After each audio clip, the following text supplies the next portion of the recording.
Alrighty. We need fish eventually. We do need fish for those aquariums. You're right. Right. Today is Friday, Final Fantasy Friday. I have two things planned. The Rising event, which just started this week, and role quests. You may notice I now have a beanie that actually kind of looks like a beanie.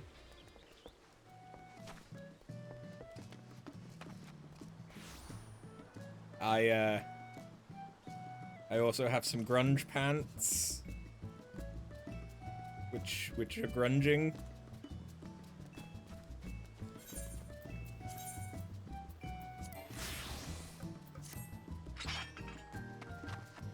I bought the Emo Crisis kit. It's really good. It speaks to me, okay? I may not look it, but I was an emo kid, alright? I like it.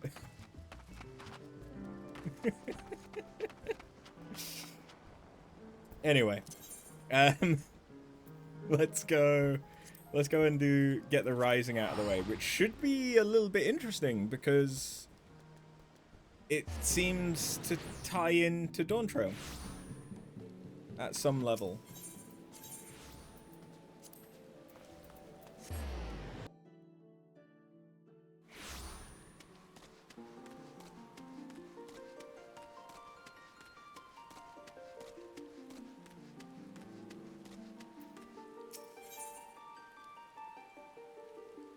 Oh.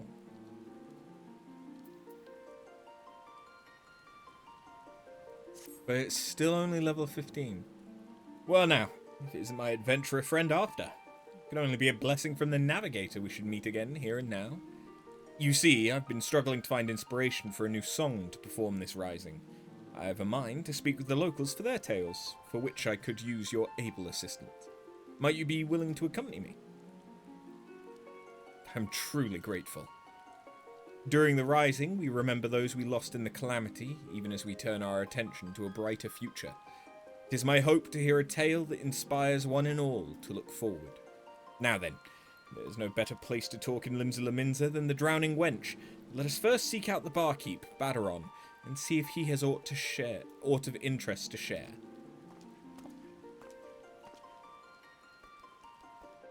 Oh yeah. So the Rising is the anniversary of the realm being reborn. For anyone that didn't know. Oh, come on. What's the harm? What's the harm? You get yourself killed, that's the harm. I ain't letting one so young sign up. Why do you want to become an adventurer so bad anyway, Rachia? There's this place I need to go. The problem is, Yellow Jackets won't let a child leave this city alone. You have a friend who is at 1.0's closing. Ooh. I've seen clips of Dalamud falling and stuff like that. And then I've heard about the Great Gobu Wall that managed to become a canon event and stuff like that. I do wish that they had preserved 1.0 in some way. Even if it was just like the main story beats so that you could appreciate how the characters have changed in A Realm Reborn. But there is Final Fantasy XIV archive on YouTube, but nothing's voiced or read out. And it's watching a video of someone else pressing the button to like, or like reading while someone else turns the page and you can't input in them turning the page is so frustrating. Because if you read quickly, you're waiting, And if you read slowly, it could change before you're ready. And it's just, ugh, I can't stand watching it. That's why I deliberately read everything out. Because then, if you're reading it, okay, fine. But you can tell where I'm at, so that there's like a natural countdown for when I'm gonna go to the next page. But also, if you're not reading it, you can just listen to me, and then we're all going at the same speed. So that's a big reason why I voice everything, at least everything important. But if I was an adventurer, I'd be responsible for myself. I could go wherever I please, whenever I please. So please let me sign up. It ain't that simple, lass. I've got a responsibility to those I sign up. If I let someone what's clearly unprepared head out there and they end up hurt or worse, I wouldn't be able to live it down. And don't even get me started on the damage it'd cause the guild's reputation. So you can forget about signing up till you're older. Much older. It has to be now, during the Rising. Huh. Why do you have to be so responsible? Comes with age, lass. Now, run along and get yourself home. You do auto-scroll, you read fast. If it wasn't for the fact that I go on tangents, I could probably auto-scroll. But how you doing, Patinga? Is everything well? Aye, sorry you had to see that. The little cub's bent on becoming an adventurer. I said no and sent her on her way. Because my issue with auto-scroll is there isn't a way to, like, go back. So, if you didn't quite finish reading something, you're fucked. So I'd rather just press the button most of the time. Event log. Does that include all dialogue? I thought it was only some dialogue. Or maybe I've filtered some out. Still, can't help but worry. She doesn't strike me as the sort to give up easy. True that. Wouldn't surprise me a whit if she tried to sneak out anyway. You have to go back all the time because of dyslexia. Fair. I hate to impose, but do you reckon you could keep an eye on Richter? Yeah, I'd do it myself, but I can't up and leave the tavern. Timing of the Rising seems to be of essence to the little one. Intriguing, would you not agree? Let us ask her about that. It doesn't do some... Yeah, it doesn't do some of the stuff in duties when it's like the flash of a line. It doesn't always do that. Oh, okay. I think I might have filtered out... I mean, I have changed, so I don't actually have an event log, I don't think. I changed it. Because I'm smart. I'm in your debt. Now, nearest city exit's Tempest Gate, over by Arth Castle. I suggest you begin by talking to Clindrail, the sentry yonder. I may be catching a cold. I had a friend round yesterday, which is why there was no stream. And they brought their not even 1-year-old. And, you know, babies are just vehicles for disease.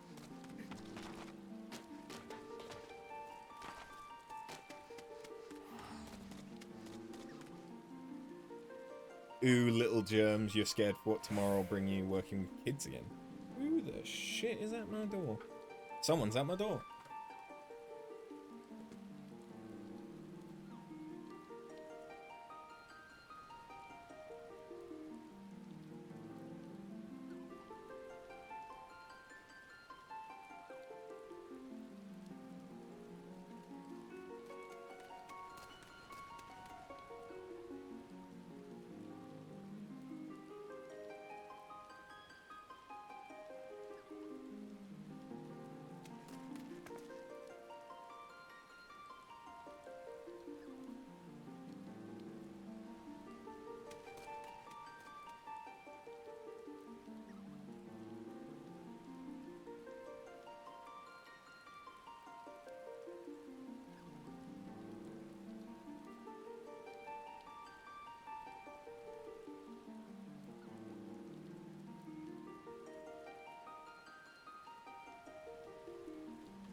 Sorry about that.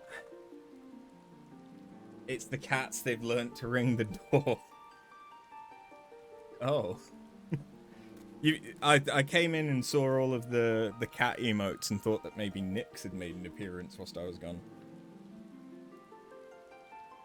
But it was my friend, the same one that came around yesterday. He's been doing some delivery driving, like takeaways in the area. And apparently, my house is the house he comes to when he needs the toilet, whilst he's making deliveries.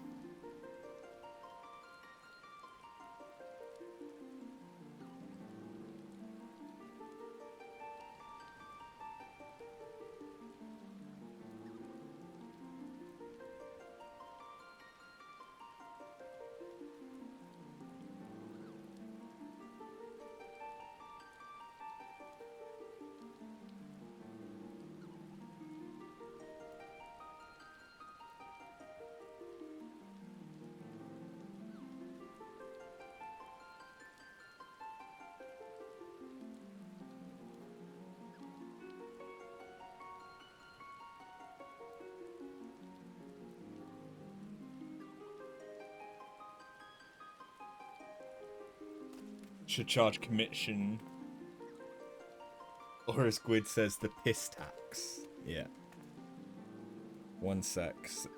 Because he rang my doorbell, the ongoing lava of the fact that my parents, because they're using an Fire TV linked to my Amazon account,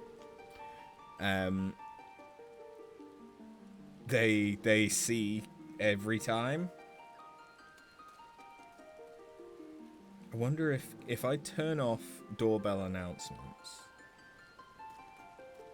just in general,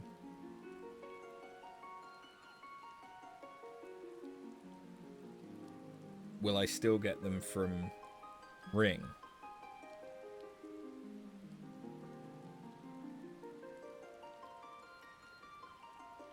Because that might be all I need to do. This is not what I had planned.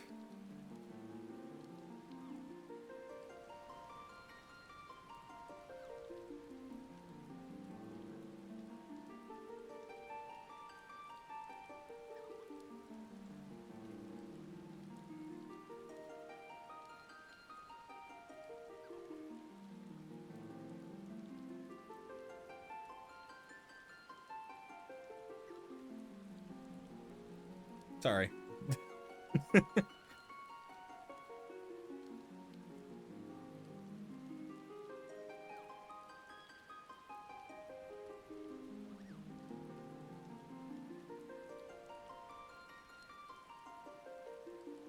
I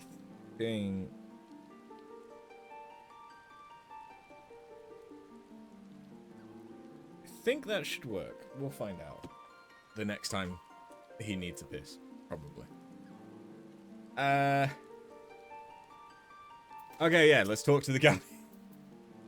The lowlands of Lenosha await you on the other side of the Tempest Gate. At Baderon's behest, you say? As it happens, a girl of that description did come through just a moment ago. She was at the heels of a Mikote peddler, so at a glance one might think them parent and child. The way she kept stealing glances behind her made me suspicious. So I alerted my comrade, a yo-yo, outside, and I expect she stopped the little one for questioning. If you're worried, you should seek her out. Oh, thanks for the information. We shall find your comrade at once. Yeah, my friend has a little bit of a bad habit of just rocking up. Like, even yesterday, he just asked whether or not I had been working from home, which I was. And so he just rocked up at, like, 5:30 without giving me a heads up when he was on his way or anything. Luckily, I had just gotten out of the shower and gotten dressed and stuff, but still. Yeah. Not the greatest at communicating when he's going to visit.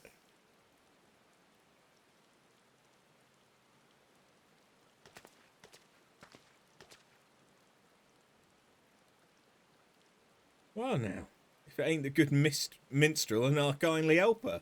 Pleasure to see two of you again. What brings you here today?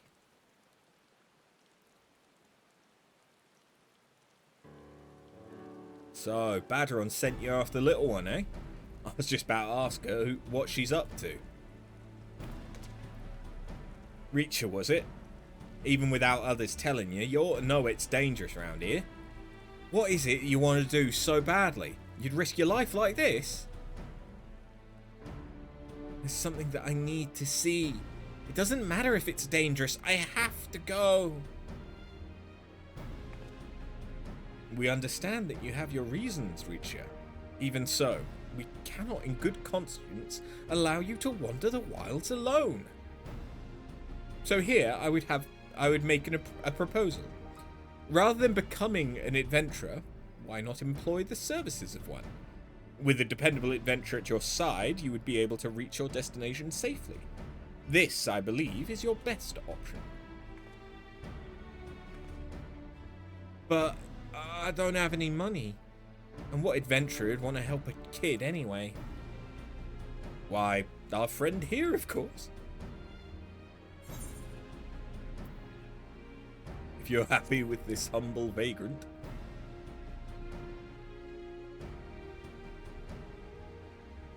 I shall be glad to provide suitable recompense in Reach's stead. While a part of me hopes that this will lead to inspiration for a song, above all, I feel compelled to lend a helping hand. You really helped me? Oh, thank you so much! I'm glad it worked out for you, but as a client, there's something you need to bear in mind. That is, you gotta give the adventurer your trust. Be honest with what exactly it is you need, and she'll be able to help you all the better. The place I want to go to's a lighthouse here in Lower Lenosha. It's named for one of the 12. I heard a rumour from a kid in town, you see. He told me that ghosts appear there during the rising. They're supposedly lighthouse keepers who died in the calamity, and they spirit kids away to the realm of the dead. That's got to be nonsense, and I want to prove it. The two lighthouses in the area, Ocean's Torch is the only one as civilians can still get to. I don't recall hearing nothing about ghosts, though. Can't help but be curious, so I'll come along. Having a yellow jacket with you will make things easier, I reckon. That's outside of a skirmish, anyway. Being a cannoneer, I'm more at home blasting things from a distance. If we run into angry fiends on the road, they're all yours. Could have cross-classed.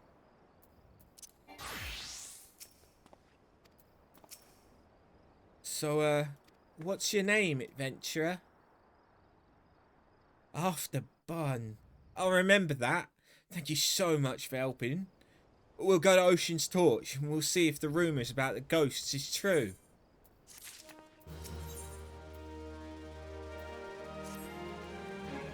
Are you ready to go? As much as I would like to accompany you, someone should return to the drowning wench to apprise Badron of these developments. Besides, to hear your account afterwards, what you learnt and felt, will also bring unique inspiration. I wish you an enjoyable and insightful excursion. Right. Oh, right. To begin with, how about we head east to Madman's Bridge? It'd give Reacher a chance to see sights. The path can be steep in places, so take care you don't take a tumble now. I'll be fine, don't worry. Let the adventure begin! I hate that I'm doing a kid's voice. Why am I doing a kid's voice?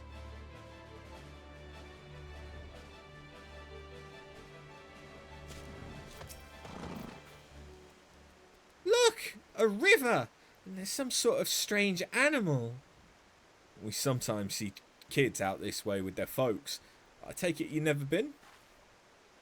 Actually, I have. It was a long time ago, though. Before my parents died in the calamity. I committed. I did, yeah. It's alright. I like it at the orphanage. Everyone's really nice, and I have lots of fun. That'd be Lemalen's Shoals, I take it. It's an orphanage run by a former sanguine siren, in case you wasn't aware. Fine place, by all account. If that's where Reach is from, I'll have one of my comrades contact her caretakers. Wouldn't do to let him think she's missing. Right then. Next, we'll make for Ocean's Embrace. Up there is up this here hill. Take it slow so you don't wear yourself down. Seeing the accent written out sometimes fucks me up. Also, just reading sometimes fucks me up.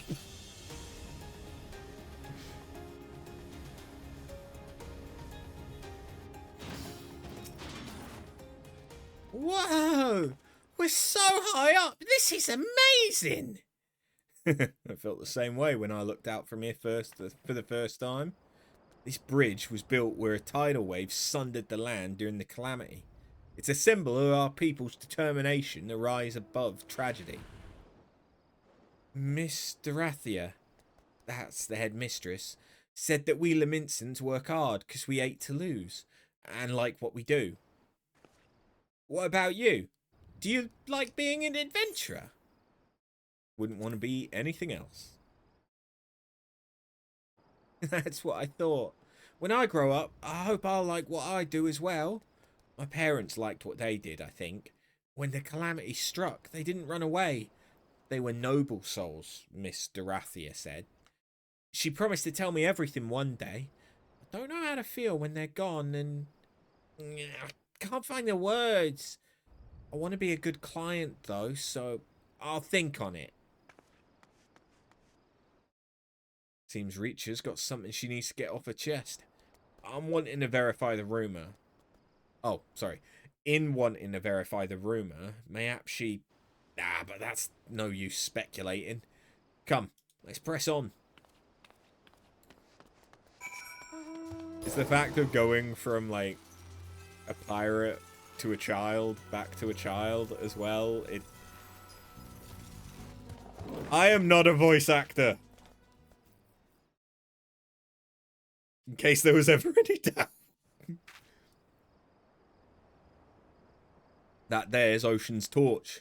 One of two lighthouses here what are named for gods. The lighthouse keeper's a bloke named Rosnes. You can ask him about ghosts and anything else you like. Lighthouse keeper. That's what I want to be when I grow up. I've decided. So, about the reason why I want to know about the ghosts.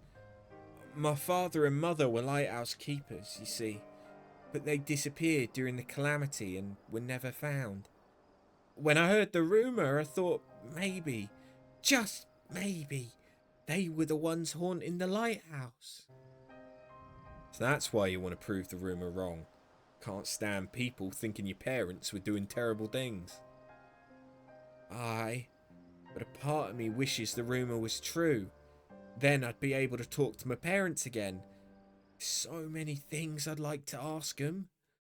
Well, whatever the truth is, we'll find out soon. Let's keep going.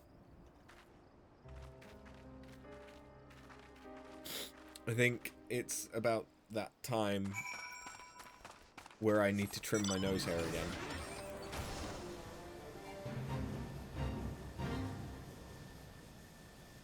Because I think it's at just the right length where a hair on one side of my nostril irritates the other side. Whoa! The sea's frozen in a splash! Amazing! This area was hard hit by the calamity. On top of the tidal wave washing away big swathes of land, a piece of Dalamud came crashing down yonder. They say it caused ether to gush out the land and crystallise all at once. At that time, I was with Miss Dorathea. She was my mum's friend. She took me to a safe place. I was very little then. I didn't fully understand what was happening, but the calamity really was a frightful thing. Can't imagine how it was for mother and father.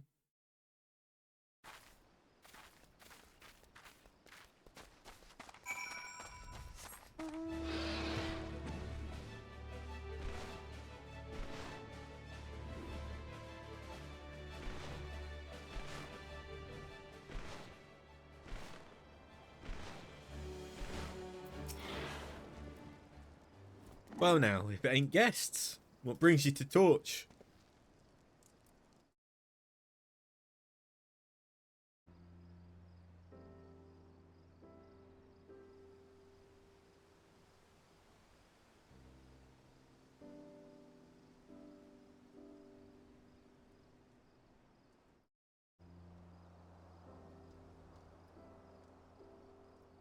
Ghosts during the Rising. For all my years as a keeper, I've not seen nor heard about such things at any lighthouse I know.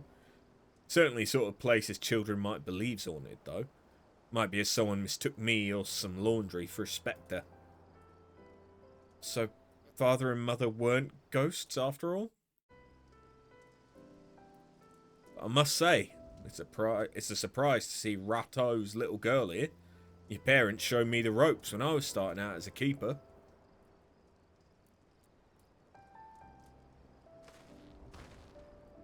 They had charge of Lemalin's ring yonder. Nowadays it's on a little isle, but there used to be a stretch of land connecting it.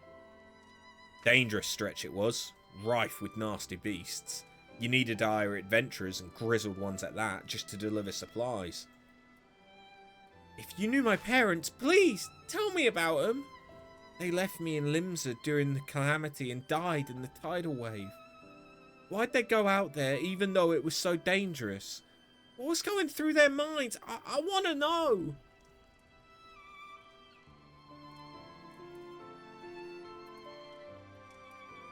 I was stationed elsewhere at the time, so I only read this in a report. But your folks did everything they could to protect Lemalin's ring. I also do whatever it takes to protect my ring. They built a breakwater, using anything and everything they had on hand.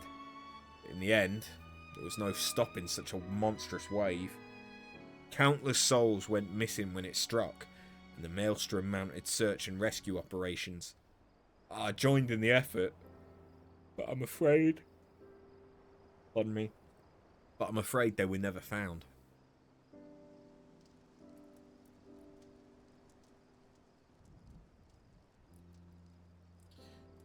Know, though, your folks didn't die in vain.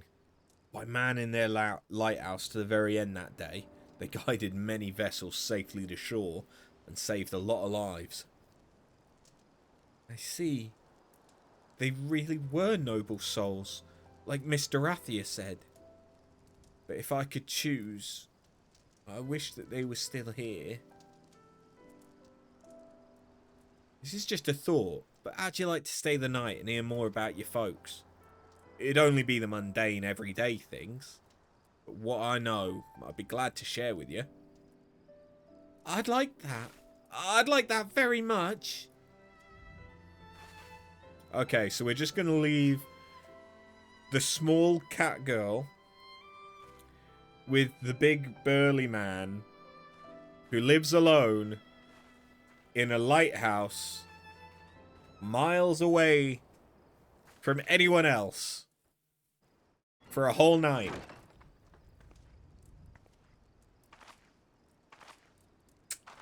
Yeah, I see absolutely nothing wrong with that.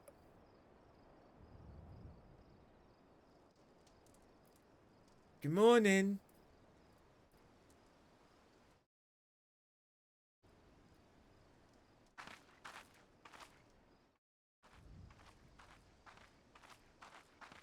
I got up early to look at the lighthouse where my father and mother used to be.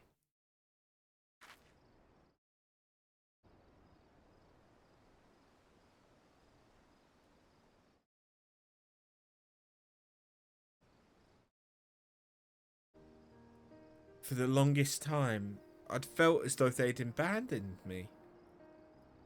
I wanted to see them one more time so I could ask them why they had to go, and to tell them that I miss them.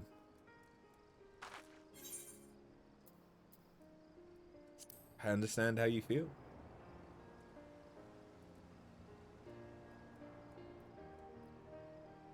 In the end, there weren't any ghosts. Still, I'm glad I could learn about my parents. It made me realise that I want to become someone who helps others. like them, and like you.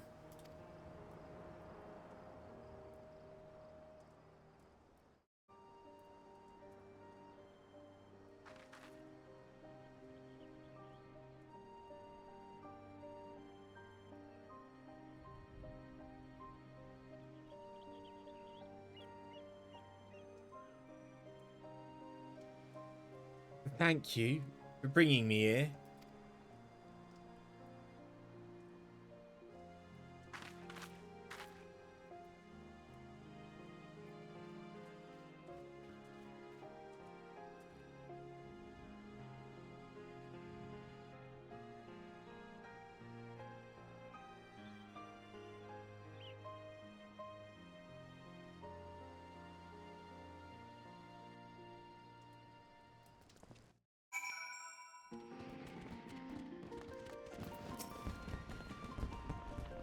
Thank you so much for coming with me, both of you.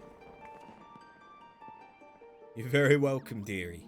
You can always come to me if you need anything. Just no more trying to sneak out, you hear? Well, I better get back to the orphanage. Hopefully Mr. Rathia won't be too mad at me. He'll be wanting to report to the minstrel, I expect. In which case, a comrade of mine tells me he's over at the Anchor's yard. I'll see to it Richa gets home safe. Be sure to catch the special fireworks afterwards, eh? Be seeing you.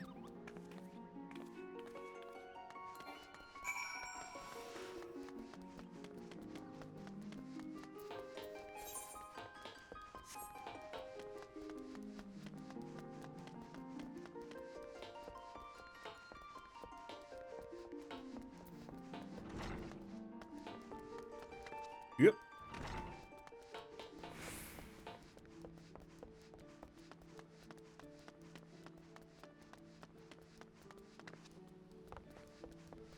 It's quite rare to come over here. I say that. I think it's very often that we come here for the thingy, though. The Rising. Ah, welcome back, my friend. Was young Richa able to find what she thought? What she sought? So her true purpose was to see if the ghosts were her parents who were taken by the calamity. A tale is born when someone acts in the name of another. As there are so many tales out there, it's impossible for us to know every single one.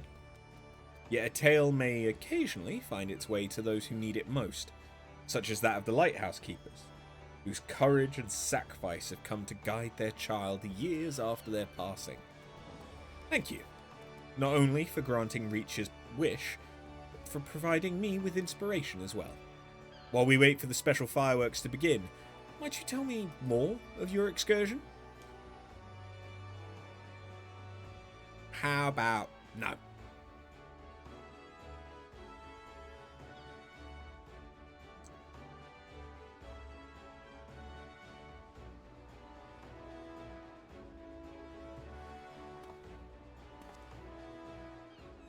Yes, it comes to me. A verse is for all those who strive onwards. This day and every day.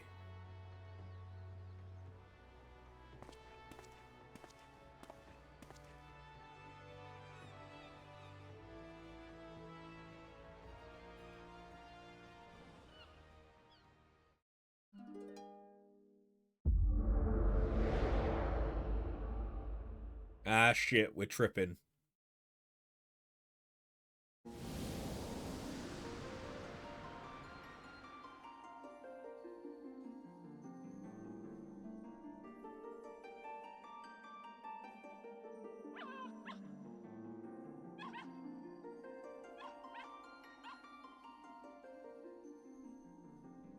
Greetings, warrior of light.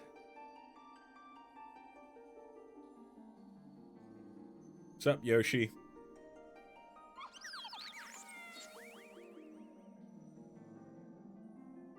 This is a world that exists outside your reality. Could it be a dream? A flight of fancy conjured by your weary mind? Perhaps. Or perhaps not.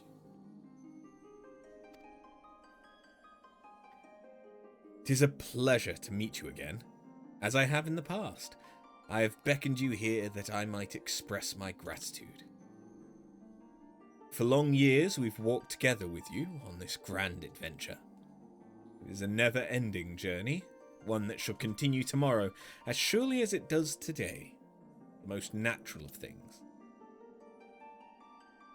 Along the way, I have endeavoured to keep my gaze firmly fixed upon the future.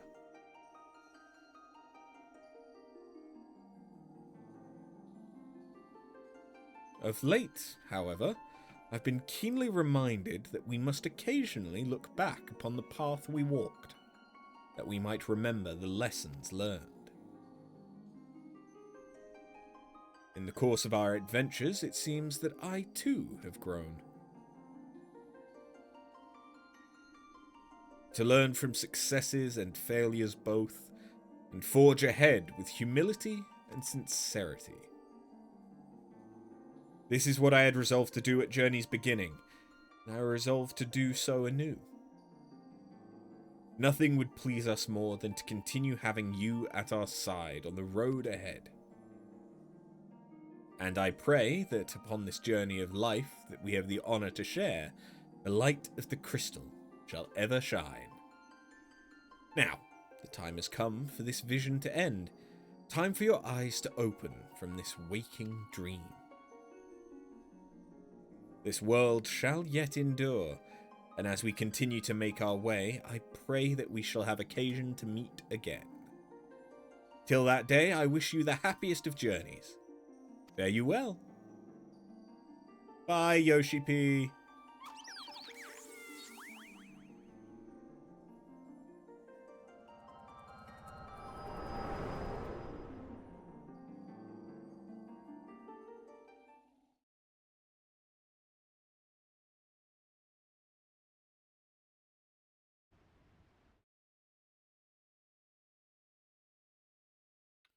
Most happenings in our lives have no bearing on the fate of the world.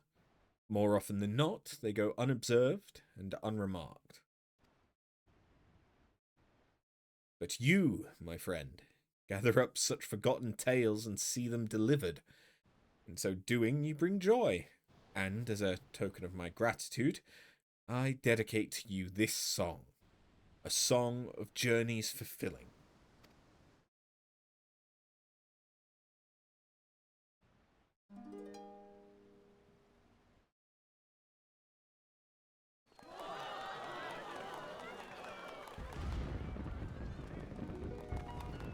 In gleaming gold the sun doth rise, the boundless sky it calls.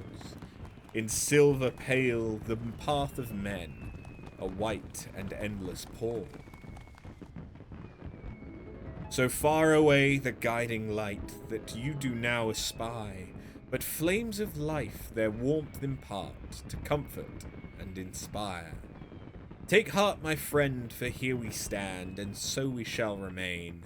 Your destination reach you shall by memory's refrain. I have no doubt that you, Reacher, and Ayoyo shall give rise to a great many more tales. Your tales, in particular, may be more varied than those of others. There may be times when you face great hardship, and the weight is more than you can bear. In such a time, I bid you remember this. No matter how great your burdens, the tales that you have gathered shall ever be your strength. A beacon to light your way in the dark.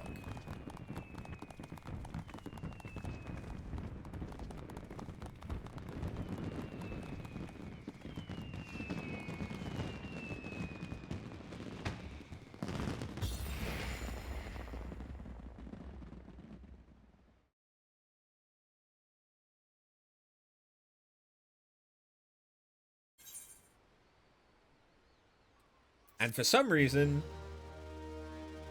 that gave me Bakul Jar Jar.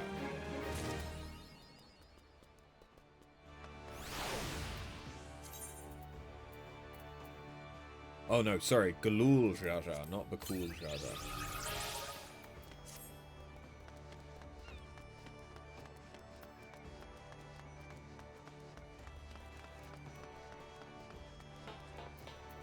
Okay. That had absolutely nothing to do with Dawntrail. But the reward is very specific to Dawntrail.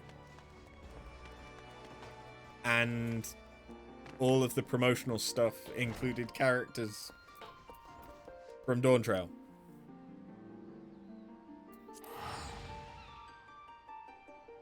Let's go rank up with our thingies. Societies.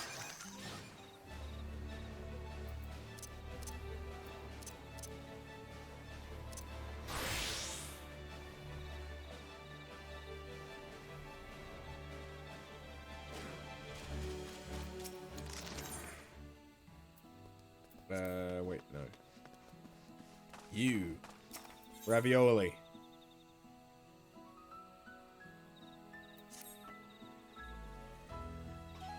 The branch bearers have settled in nicely. Those pesky bugs are gone and our next harvest is well on its way. Only local beasts have begun encroaching upon Got Golma recently, threatening our workers and trampling our crops. We've taken immediate action, of course. I asked if Gatol Jar if he could develop some kind of repellent, like the two of you once did for wild weavers. I was just about to go and pick up the prototype. Since you're here, why don't you come along? Okay.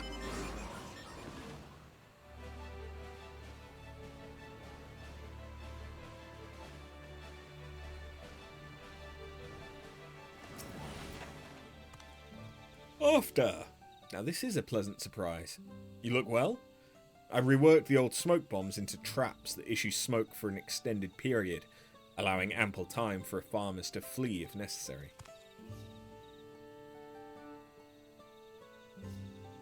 These are only a stopgap. Able-bodied fighters patrolling the area would do a far better job for security if you ask me.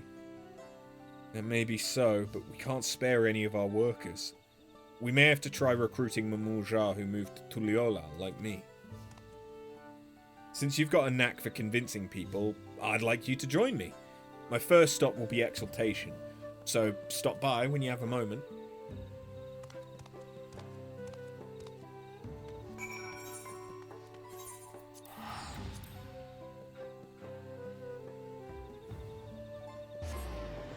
Oh, the yawns are real.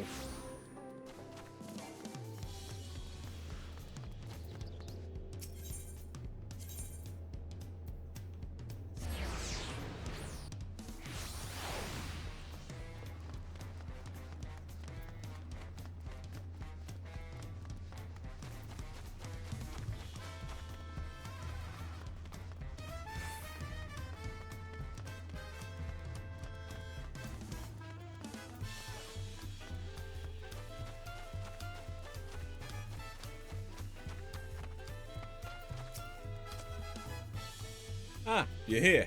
I was just catching up with an old friend. In fact, he's kind enough to direct me to Muriel Jar, a fellow expatriate from Mamook. Normally, Muriel Jar works as a bodyguard, but as luck would have it, he's relaxing by Downripple this morning. Let's go and find him.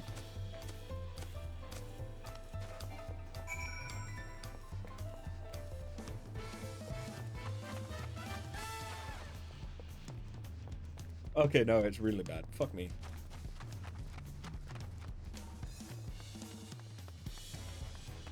Not even that tired.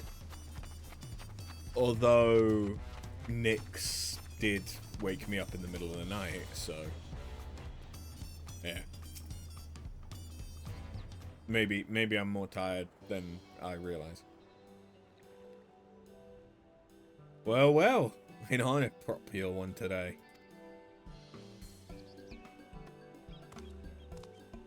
Wait, I know you. You're the Dawn Servant's right-hand woman. Even you, Marilja.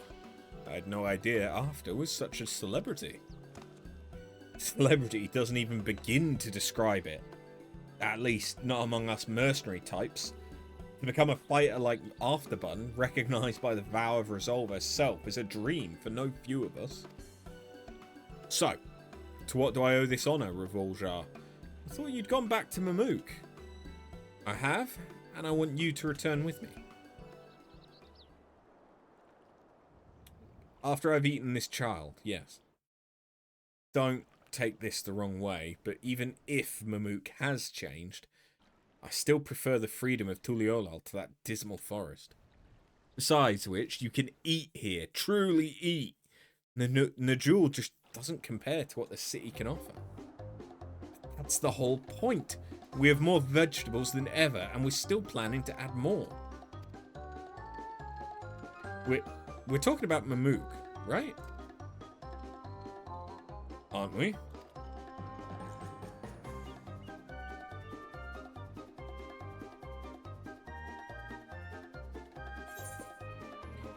Maybe start at the beginning and explain why there's more vegetables in Mamook. Ah, that's right. He doesn't know yet. Let me explain.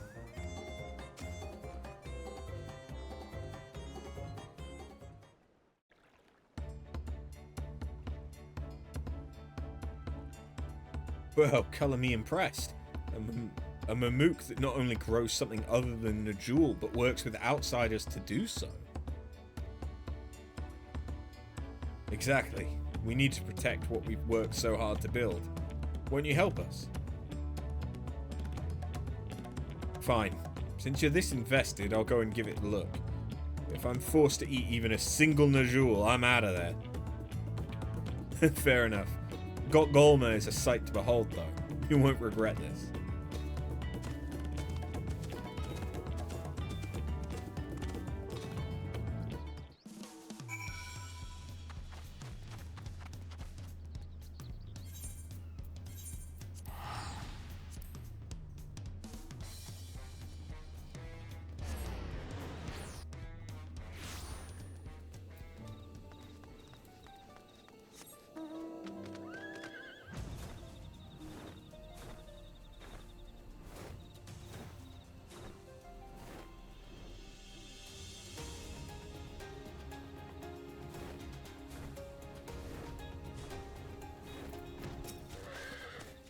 The gods, there isn't a Najul in sight.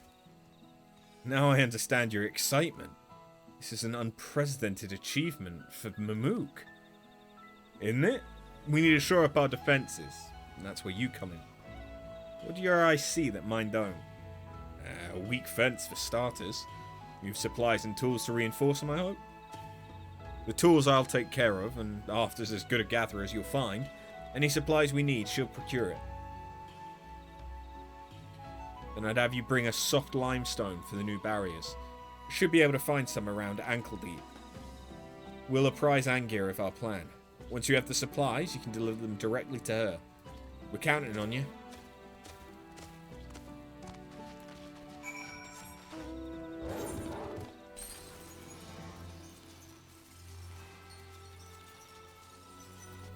It probably works out quicker to go from here.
I always just end up vibing to the Regalia music.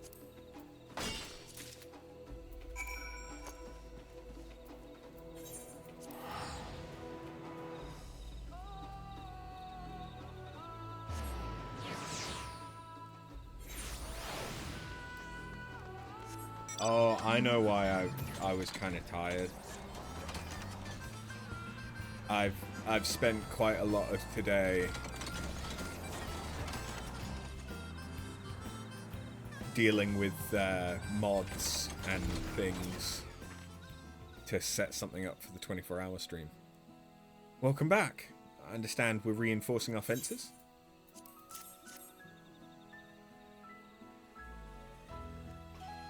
Lovely. I believe this is precisely what Revul Jam described. I hope a sturdy wall will solve our problems.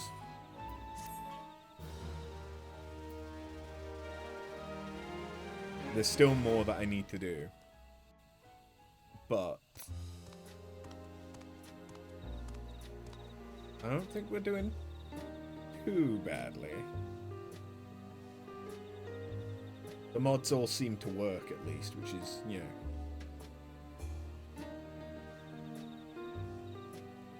better than them not working.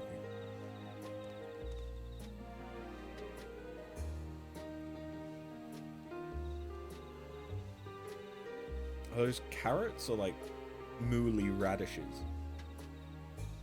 I'm surprised by how many of Mariljar's associates hearken to his call. Thanks to their patrols, our granary feels safer than ever. Beasts should no longer trouble us, and come harvest time, we should have more than enough people to lend a hand.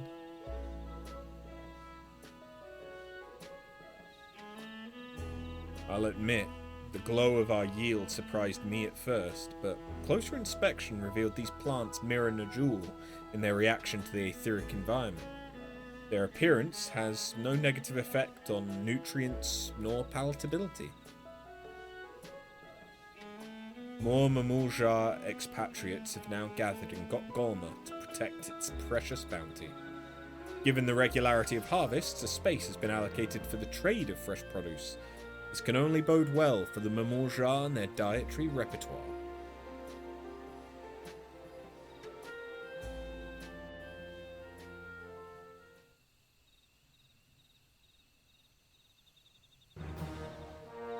Uh-huh. But now, do you sell anything new? Apparently you do. And also, I don't think I have bought the mount from you yet. But now I can. Yeah. And I guess it's the orchestrion role.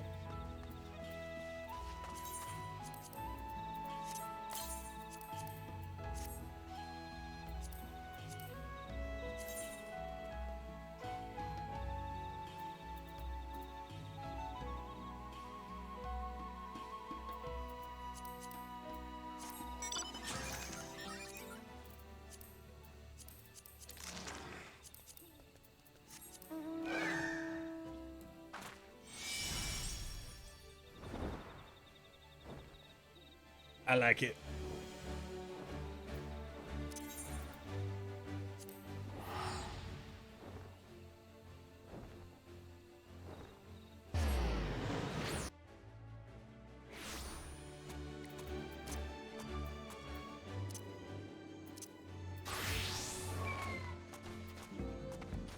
Not you. You.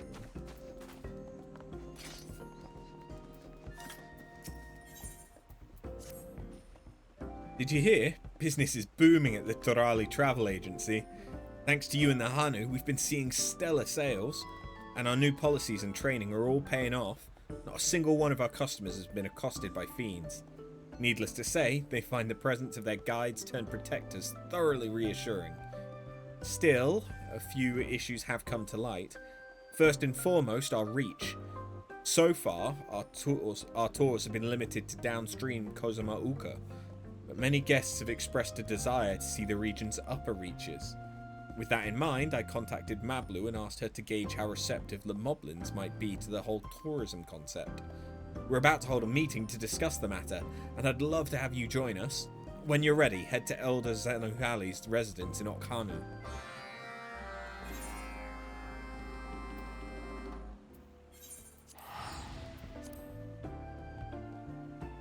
Hey. You okay?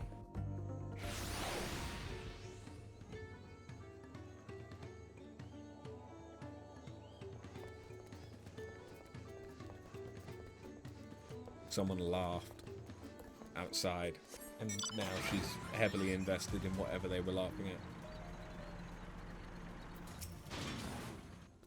There you are! The meeting will be held on the second floor. Earthenshire's Redderock will be joining us. I look forward to hearing about the Potsworn's position on tourists coming to visit. Mablu seems to think the artisans were enthused. Still, can't help but feel nervous.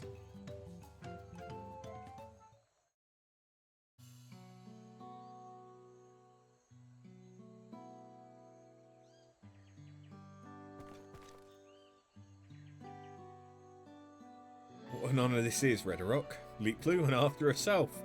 Thank you for coming.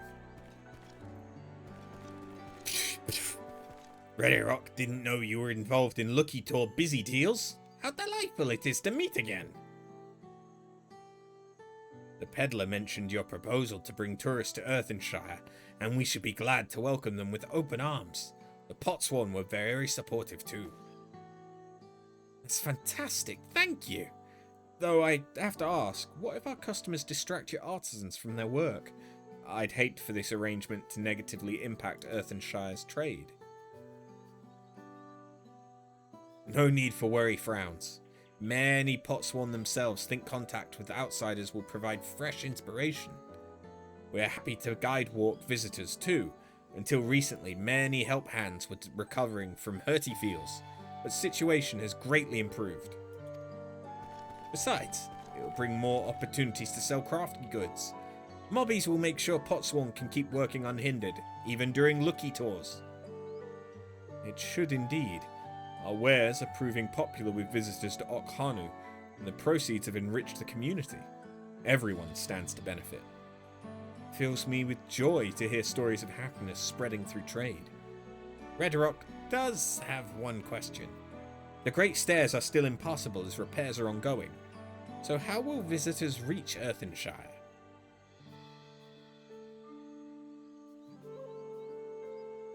Leaplu and I have discussed the matter at length.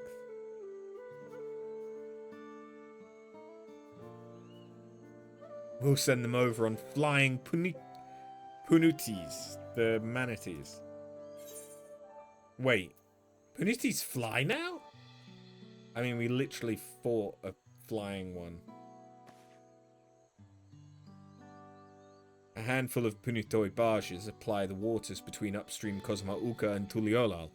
There's no direct route to the downstream region. The massive waterfall that lies between complicates matters.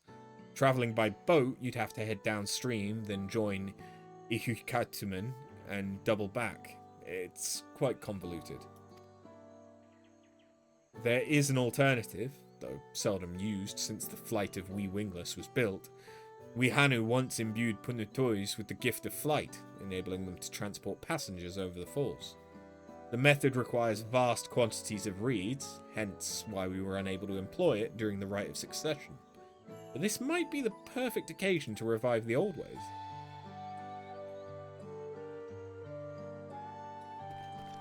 Quick jump between Earthenshire and downstream Cosmauca. Redderock likes sound of that. Of course, we'll need staff well versed in Punutoi care, which is why I've already reached out to some beast keepers. Part of me balks at the idea of spending all that pel.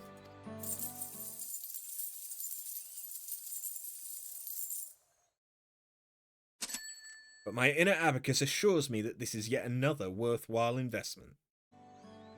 There isn't a moment to lose. It's time to make airborne Punitoi travel a reality once more.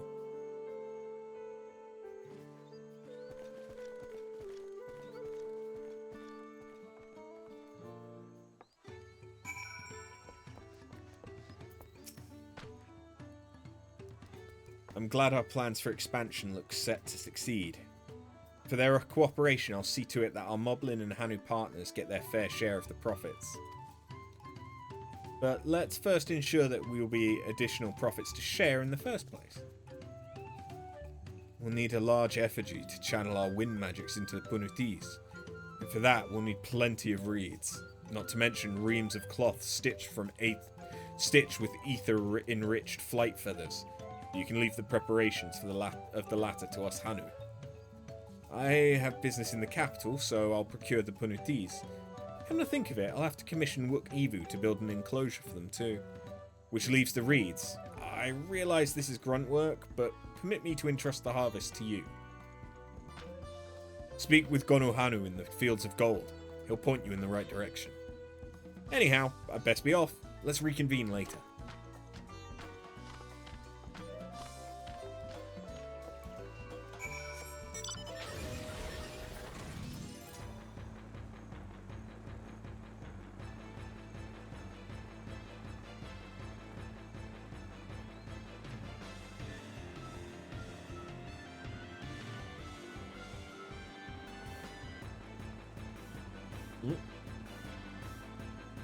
Nearly went too far again.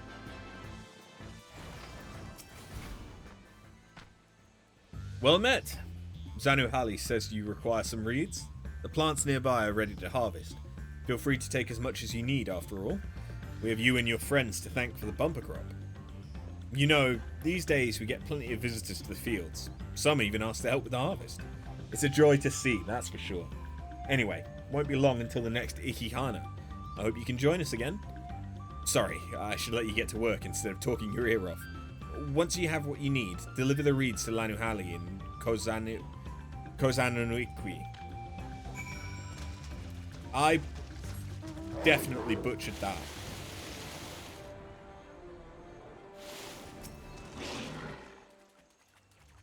I'm trying.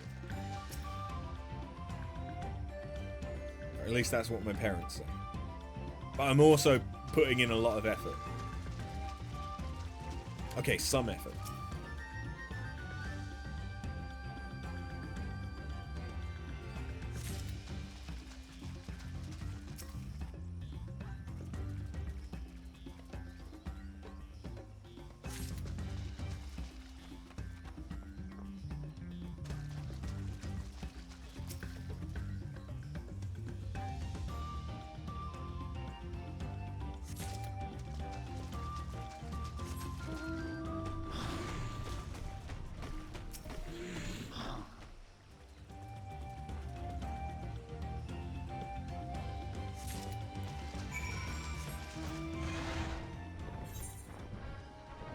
Yeah, we'll just fly there.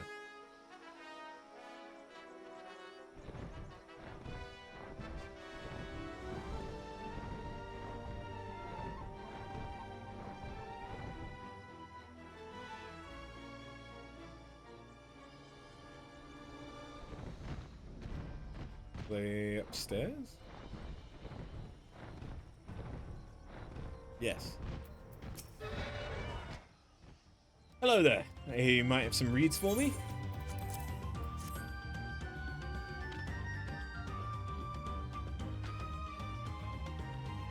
Wasn't expecting such a haul. Thank you. Together with the reeds my fellow Hanu have collected, we should have enough to construct the effigy.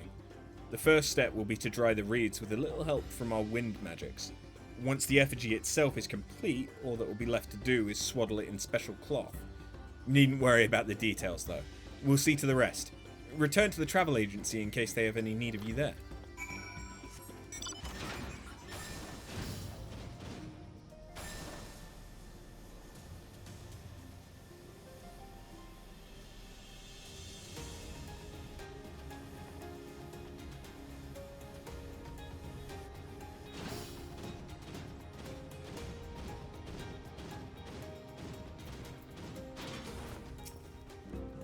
Ah, there you are. I just got back myself. The beast keepers are on their way with the punutis as we speak. Once the creatures are capable of flight, it'll be a quick hop to Earthenshire. I'm planning to offer bespoke tours for customers willing to purchase Potsworn crafts straight from the source. Thankfully, Wook agreed to work on the enclosure. Once the effigy's finished, we'll just need to wait for Zanuhali to arrive. So can I now buy a manatee mount?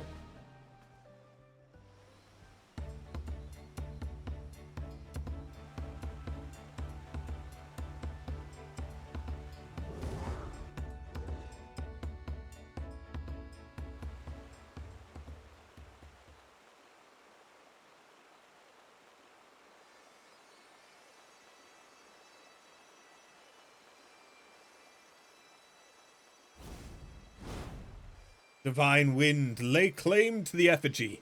Grant these water-bound beasts the gift of flight.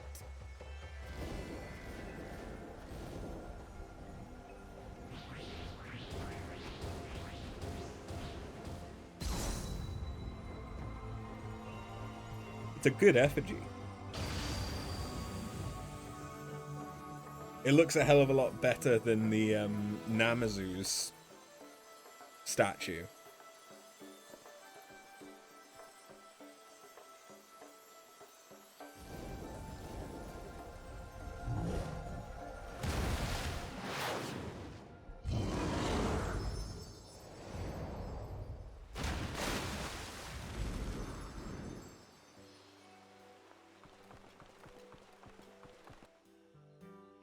Thanks to the efforts of all involved, the Turali travel agency is now replete with its own Punuti enclosure and wind effigy.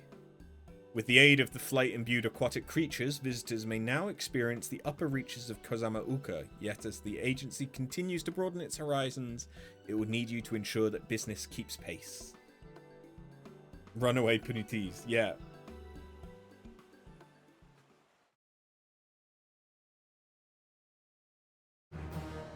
Now they can, I don't know what the enclosure does at this point. They can fly.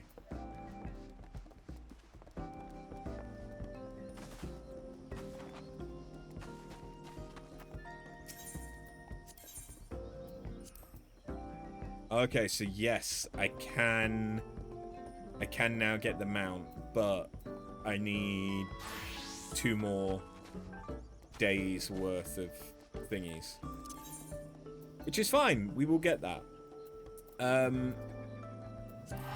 Let's go and do the magic DPS, which is the last of the DPS role quests that we have, I believe, right?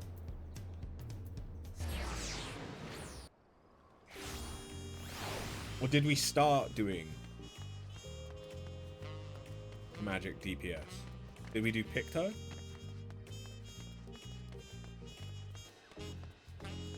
Me no remember.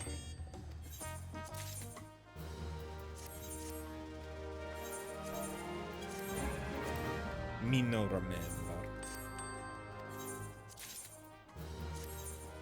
Well, I have a fighting ring. We did ranged last time.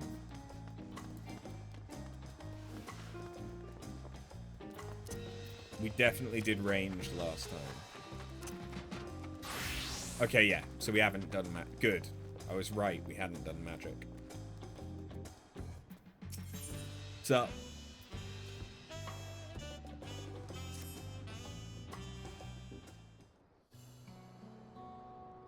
Oh, hello. Did Brook Evu send you to help to recover our stolen treasure?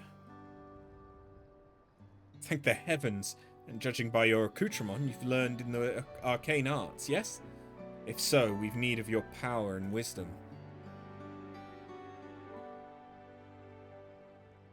Truth be told, it's wisdom that we require most. You see, even though the treasure's been guarded by our people for generations, we know little of its true nature. In ages past, the forests of our homeland were plagued with terrible beasts, a constant source of fear and danger. To combat this menace, our mages spent many moons researching the treasure known as the Perch of the Apex. Upon unlocking its secrets, they were able to drive the monsters from the woods, bringing peace at last. With the threat all but eradicated, our forebears forbade any further use of the treasure and enshrined it within the village. As the years passed, we slowly forgot what it was to live in fear. Yet as our struggles faded into memory, stories surrounding the Perch of the Apex became legend, then myth. Now, none living are certain of its true power. Yet the peace was shattered by a member of the Passage of the Unbound. The villain wheedled his way into our trust, then stole upon my husband, the treasure's appointed guardian, catching him unaware with a terrible blow that left him unconscious. He is yet to awaken, so my daughter Tepeke is set forth to retrieve what was stolen. Unlike her father, she has no skill in the arcane arts, and chose the path of the sword. That's why I've been seeking someone with the knowledge she lacks. Should the ancient power be unleashed, please, if you can find it in your heart to help Tepeke, I would be forever grateful. If there's a mystic artifact involved, count me in. Oh, thank you. Thank you. Now, our only clue to the thief's whereabouts is from something he mentioned during his stay in our village. He spoke of his desire to bring change to a place called Razet Han. That's where Tepeke decided to begin her search, so she boarded a ferry bound there, by way of Limsa Laminza, with her trusty sword and shield close at hand. That's how you'll know her. She agreed to stay in Razet Han to gather information until aid arrived. I know nothing of the place, but it's likely she can be found in a marketplace or some such. Please, bring our treasure, and my daughter, safely home.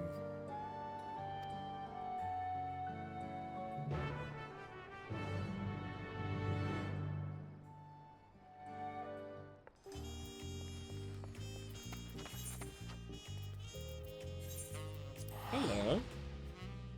Hi.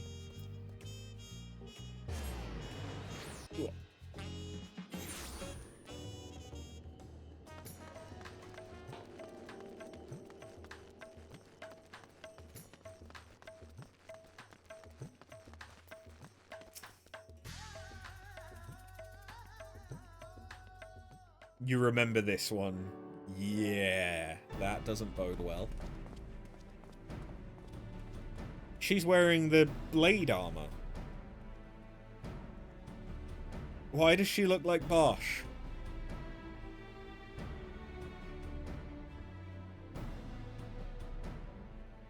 Oh, are you looking for me?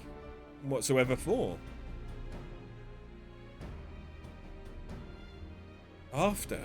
And you say my mother sent you? I take it she's already explained the details, such as how we know next to nothing of the treasure and its capabilities. We have only the legends passed down through our forebears to go on. They speak of a Tral Vidral of an owl that once terrorized the forests, whose soul seals within the perch of the apex. The tales have only become more vague as the mists of time obscure the treasure's origin. Even our village's eldest remembers naught but an ominous warning uttered by those who once wielded its magics. The master of the apex shall be showered with good fortune, yet leave only sorrow in their wake.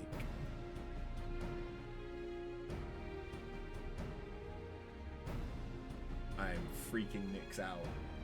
She's on my desk as it's rising. You okay, baby? Do you need something to... Oh, okay. Good job. Good job.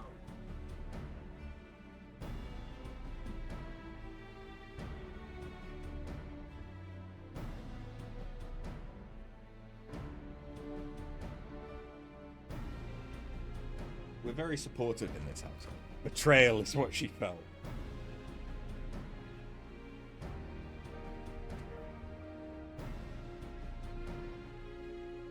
Probably is. How could you do this to me, father?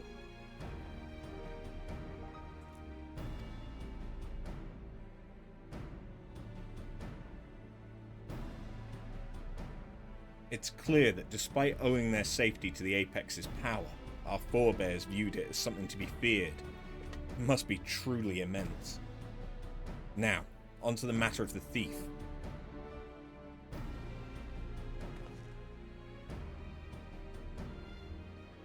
Even during our brief acquaintance, he made plain his desire to bring change to Razet Han. Naturally, I've started my search here, and have been seeking anyone who's expressed dissatisfaction with the status quo. Sure enough, I soon heard stories of a recent arrival. A self-styled savior of Razet Han who proclaims that he will lead the city to greatness, and calls himself the Justicia. So not the Justicar, the Justicia? Justicia.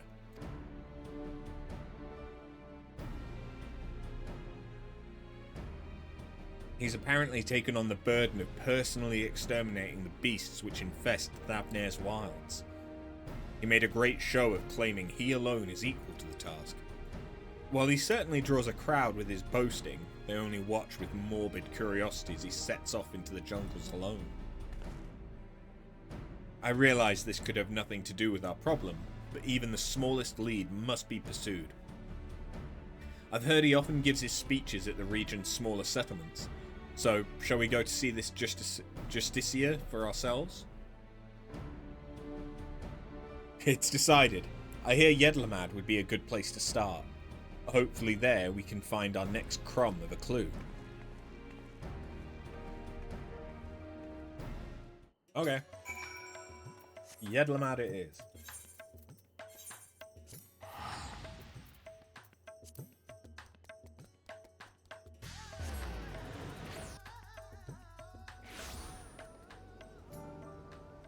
It's an egg tart. It's yellow. Why is the... I guess there's a slight greenish tint to it, but... That's weird.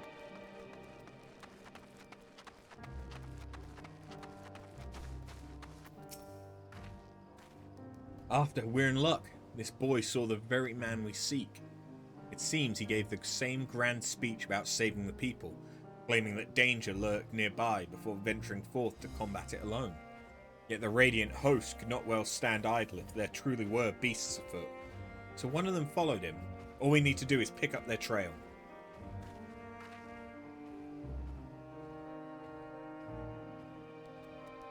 He ran towards the shroud, but you might be able to spot him from Kajia's footsteps. You can see the whole forest from there. Thanks, you've been very helpful. Let's head there and see what we can see.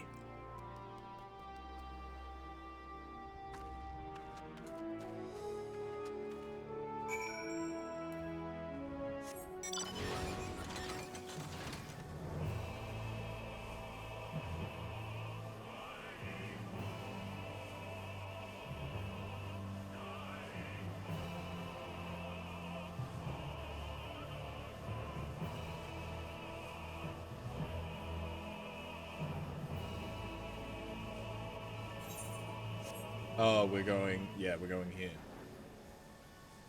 What's up, baby? Hmm? You've been quiet. Suspiciously quiet. All day.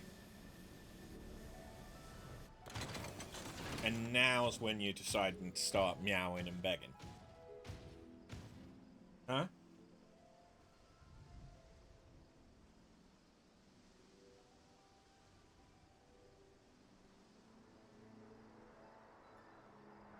Now you're running away from me?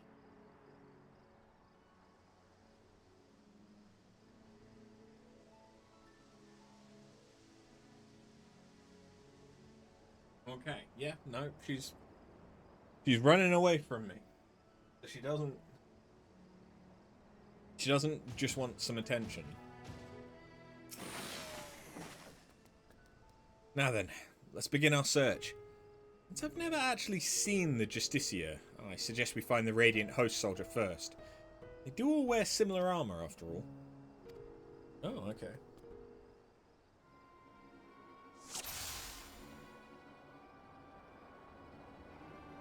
Oh, that's not a person. That's a flower. That's a monkey.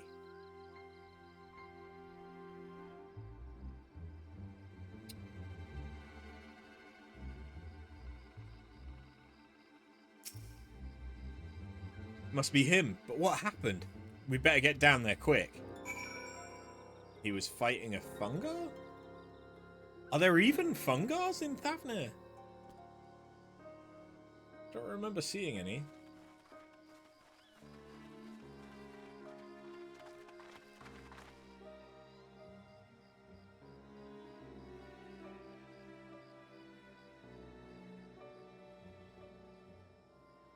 Not to worry. He's unconscious, but otherwise appears unharmed.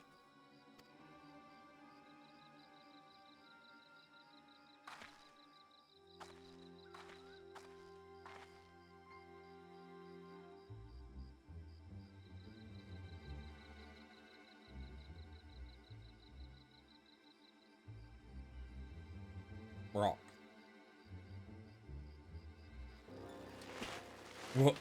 What happened?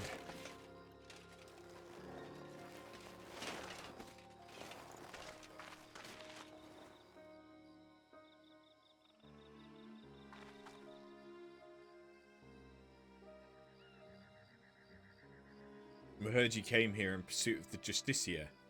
Do you remember anything? Yeah, I eventually found him. He was confronting that fiend that now lies dead.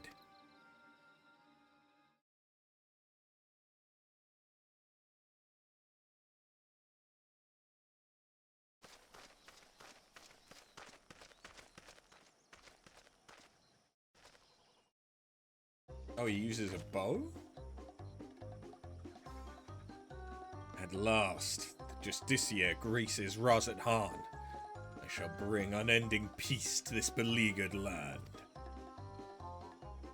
That's the elemental armor set, isn't it? You are brave to follow in my path.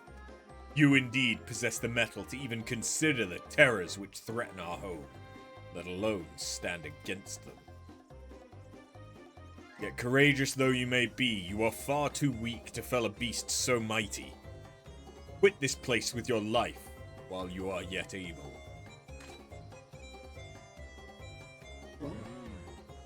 It's a fungar, my guy. I am of the Radiant Host. If I ran from such meager prey, I would become a laughingstock.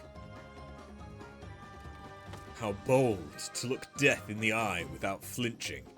I doubt not your conviction to defend Razat Han, yet I believe it pales before mine.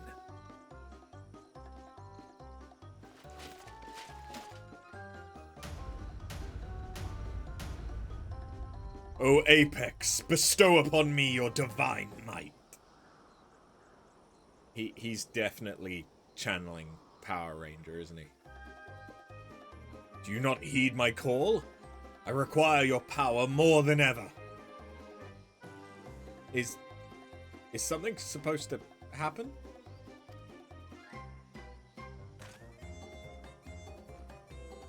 Why? Am I yet unworthy? Or perhaps there's a button I have to press?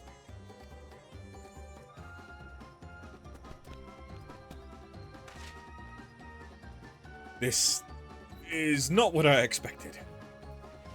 Stand aside. I'll dispose of this pest. Just give me a moment. It cannot end like this. I won't be made a fool. Come on, you moldy trinket, work! Transform me into the hero of Razat Han.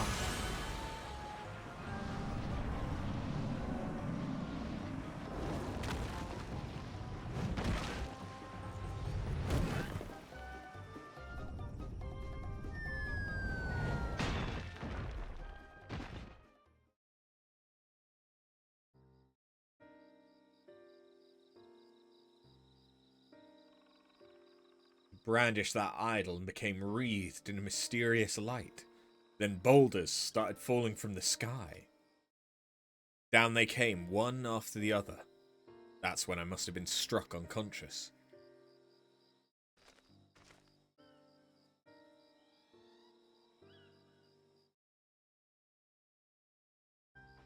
I recall only faintly, but I think I heard the man mumbling, quite excitedly, as if he had come upon a sudden revelation, or as if he was overtaken by madness.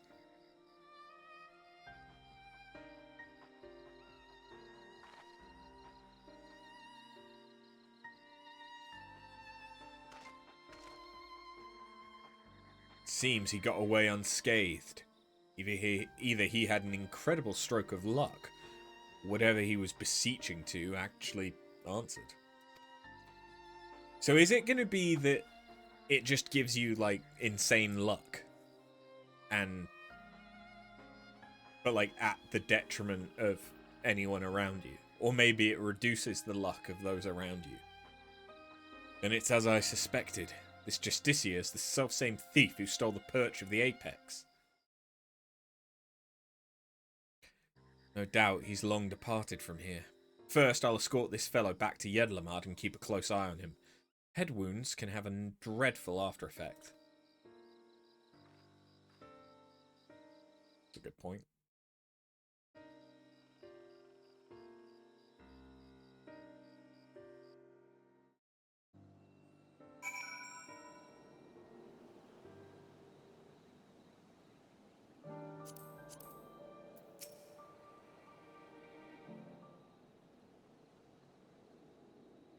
The soldier made his way to Rosat Han to make a formal report. What an odd report it'll be. His account seemed to align with legends of the treasure's power. The wielder escaped unharmed and brought ruin to those around him. Could those falling rocks have been a freak accident? I'm not so sure. You won't believe it. He came back!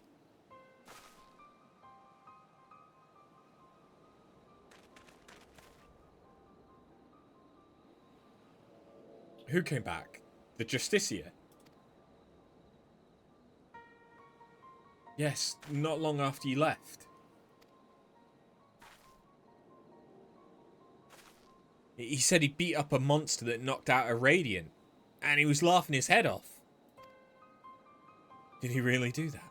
Is he really stronger than the Radiant?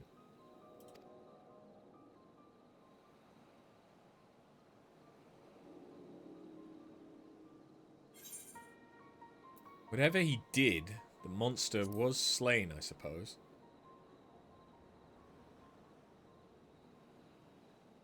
Well, my mate can't stop talking about him. He wants to be just like the Justicia. His mum and dad weren't happy about that, though. I'd advise you and your friend to look for a different role model, but we thank you for telling us what happened.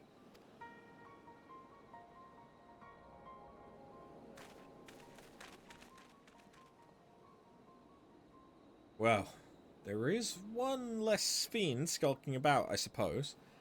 He may have been simply testing the treasure's capabilities, and as far as we know, he's yet to use its power to evil ends. I find his motivations a mystery. To steal the perch of the Apex by force, only to come here to Thavnair and use it for good? Makes no sense. You've heard tell of this passage of the Unbound, yes? Many have ventured to Tuliolal claiming to be their victims, yet here they would be saviours? If he had such noble goals, then why did he stoop to such devious deception? What could he be plotting? But that's neither here nor there. He stole from my people, and that misdeed can't be forgotten. The perch of the Apex helped us win peace. By its might, our forebears built the foundation of the lives we now lead. Until recently, it stood silent, a symbol of our pride as a people. It reminded us that we carved out a home within that inhospitable wilderness. Being trusted with its protection is a great honor. I was so proud of my father when the elders chose him, so proud to be his daughter. Yet since the day it was stolen, some of the other villagers made their disdain toward him only too clear. I couldn't bear it.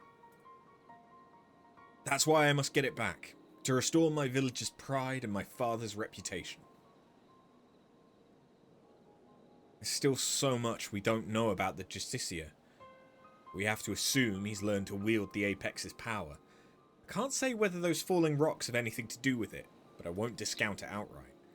I'll continue looking into his whereabouts, and we still have so many questions. Both of us working together will find answers soon enough.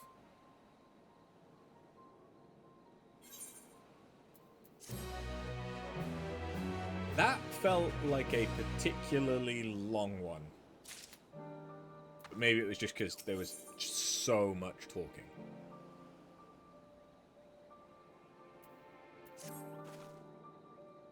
I'm afraid there have been some developments that are less than encouraging.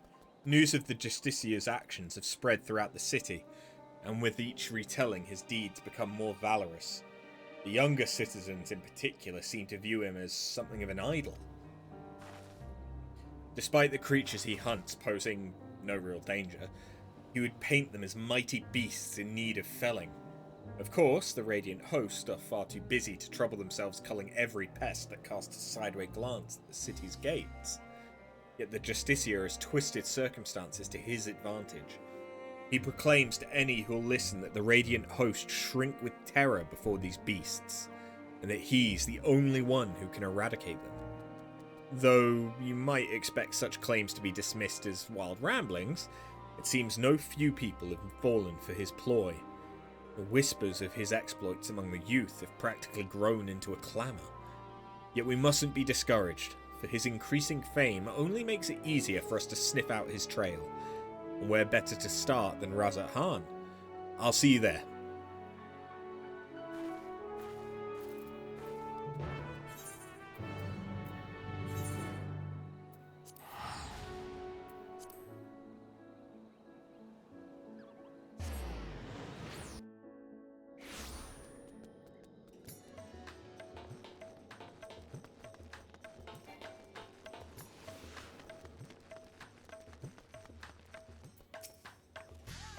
Given how large the city is, let's split up to cover more ground. I already have a destination in mind, the High Crucible. I hear the alchemists there can concoct all manner of tinctures and powders, including those which help in detecting traces of energies left behind by magics and enchanted tools. Fallen rocks have invariably marked locations where the Justiciar has performed one of his feats, and I believe an alchemical mixture can help us determine if their presence is the work of the treasure. I'm hardly an expert in such concoctions though, so I'll seek advice at the High Crucible. While I'm doing that, I'd ask that you go to the Hall of the Radiant Host and see if they have any new information on the Justiciar's whereabouts. Does that plan sound agreeable to you? Great. Now that we both have our tasks, let's get to them. I'll meet you back here once my business is done.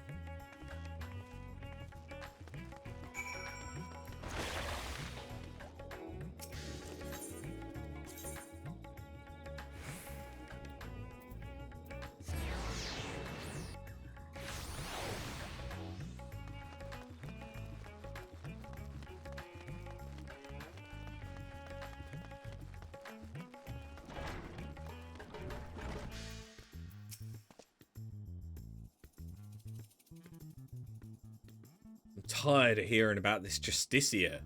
His popularity among the city's younglings is quickly becoming a cause for concern. Try as we might to refute his claims the Radiant Hosts are allowing monstrous beasts to run amok unchecked. You know how young minds are, impressionable, and difficult to change once set. We initially disregarded him as a boastful eccentric. His alarming sway over the populace can no longer be ignored. We are at present considering whether to open a formal investigation into his activities. You and this ally of yours have done well in your search thus far. You even have a working theory about the falling stones. Quite impressive. Several of our number have encountered him during their patrols, only to lose sight of him under a hail of rocks. Such incidents have become all too frequent. Many in our ranks demand we act. For now, I'm afraid this is all the help I can offer. Please, share what I've told you with your companion, and together we may yet unmask the Justiciar.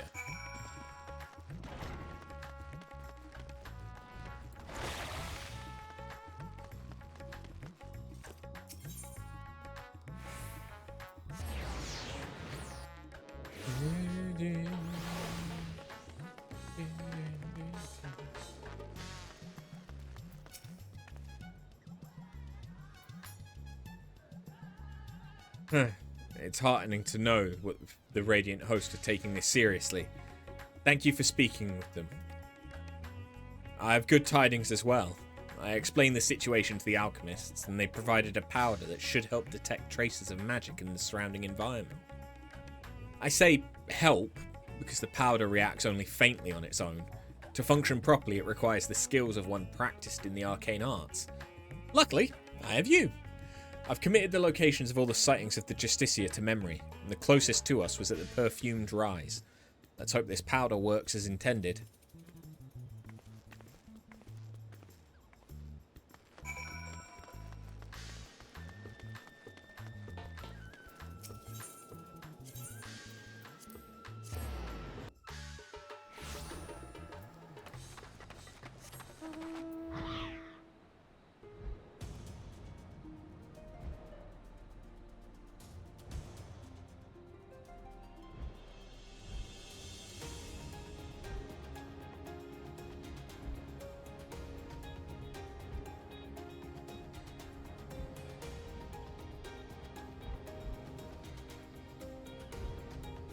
I don't think the Perfumed Rise was all that far away.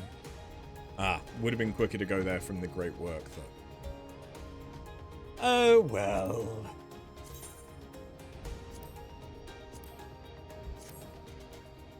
Tis what it is.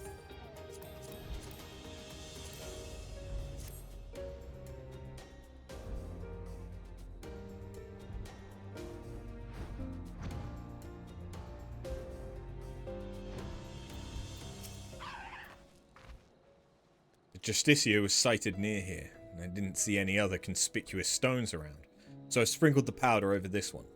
Now, concentrate your focus, or inner eye, or whatever it is that's the locus of your power, and see if you can't detect any unnatural forces.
So, were you able to detect anything?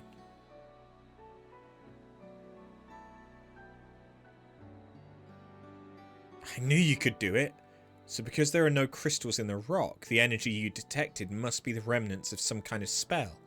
Is that right? And taking the story of the Radiant we rescued previously into account, we can conclude that the Justicia uses the treasure to call those stones down from the sky. What a stupid power. At least we now have an inkling of its true nature. Even so, not every question's been answered. The Radiant told us that even as the Justicia stood before the creature, he seemed to have trouble calling forth the Apex power at first. My father once said that the perch of the Apex is much like the wand he used to weave his magics. Of course, the main difference between them is the unique nature of the essence stored within the treasure.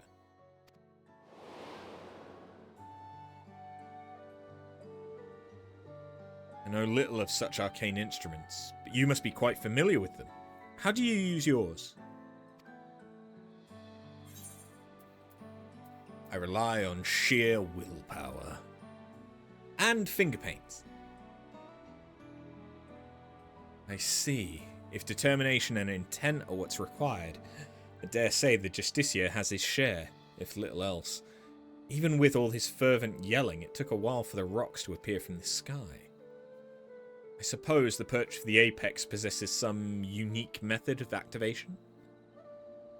When I spoke to the representatives of the other tribes about their treasures, no one mentioned special techniques being required. Not that the relics should have much in common to begin with.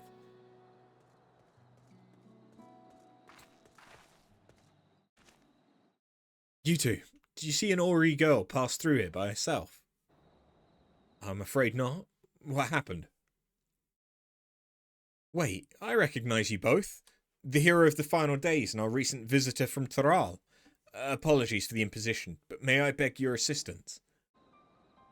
It's all that Justicia's fault. The girl said she was off to join that fool's crusade and ran out of Yedlamad before anyone could stop her.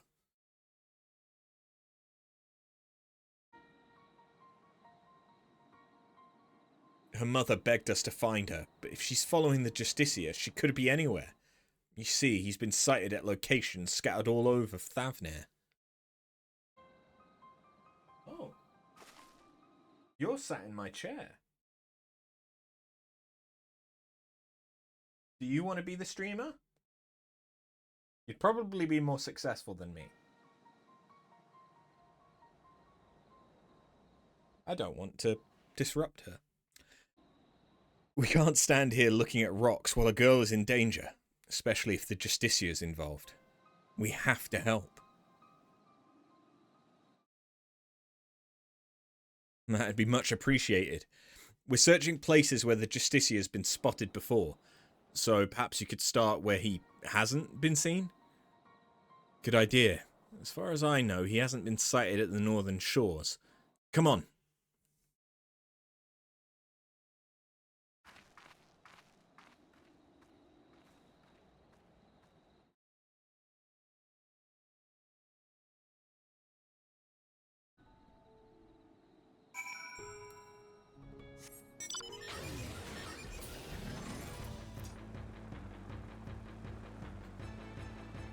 She blends in because the chair is black as well. Which is why I didn't notice that she was there until she murked at me.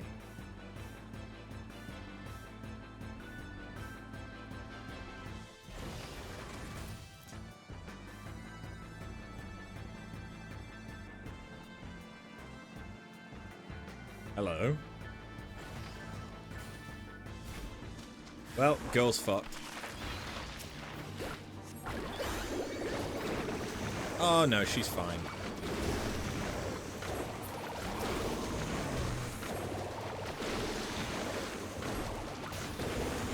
They were still, you know, a good 10 meters away.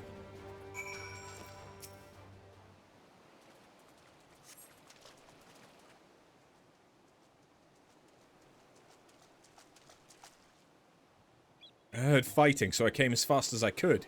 It's a good thing you arrived in time to save the girl. Thank you, miss. Thank you. I'm glad you're safe, but your mother must be worried sick. You shouldn't wander off like that, especially not to look for a trickster like the Justicia. What? You mean he's a bad man? Yes, exactly. He stole an important treasure from my village, and now he's using it to make himself look brave. But he needs it to kill the monsters, to protect us. That's no excuse for stealing. He might have fooled you younglings, but the Radiant Host know what he's up to. He said he'd save us from the monsters. He's our hero! The Radiant said we shouldn't be scared, but we all know the Justicia is the one who keeps us safe. We don't need the Radiant anymore. He'd be very upset to hear you say that.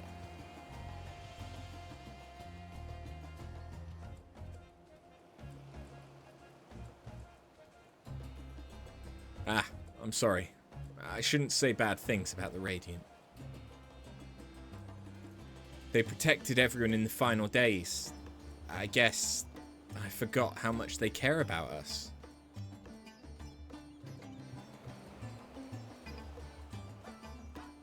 I'm sorry too. I shouldn't have spoken to you like that after all you've been through. You said the Justicia is a thief and a trickster. I hope it's not true. He's my hero.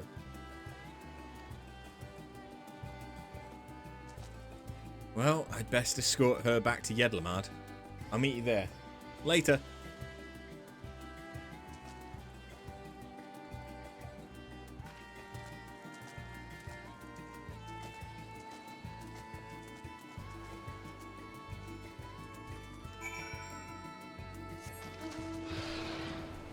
Okay, well this was the 92 quest, right? Yeah. Maybe it's because it's basically a Power Ranger villain using slapstick as a weapon. But yeah, I'm not too invested in this one so far.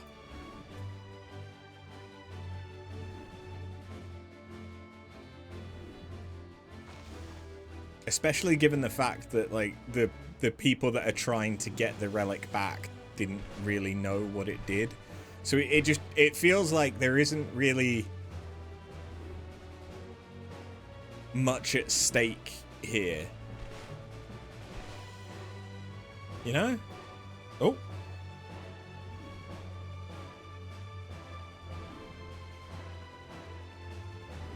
She has decided she has had enough of the chair and the responsibilities that come with it.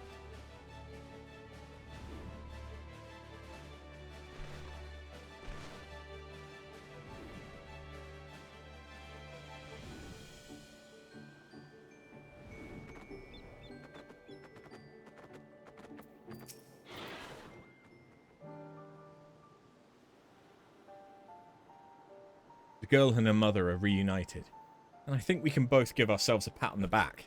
They're on their way now to inform the Radiant host that all's well. I would like to apologize for before. I let my emotions get the better of me and harangued that poor girl when she was hardly to blame for anything. I really should have been scolding myself.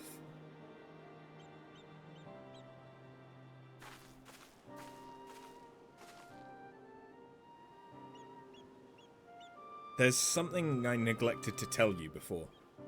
The man who now calls himself the Justiciar came to us in the guise of a worldly merchant. He was eager to ask about the perch of the Apex and its history, and I was equally eager to tell him, not even considering what he might do with the information. I'm so proud of my father for being appointed as its guardian. I suppose I was trying to impress this stranger out of sheer vanity. That vanity led to my father being attacked and the treasure being stolen from under our noses. I have no choice but to make amends for my mistake and bring it back. Yet some are convinced the Justiciar acts only to serve the greater good. I couldn't accept that he might not be as rotten as I thought and lashed out at the wrong person. From now on, I can't let my emotions cloud my judgment. I must remain calm and look at the facts for what they are. And the facts say that the Justiciar has done no harm to the people of Thavnair.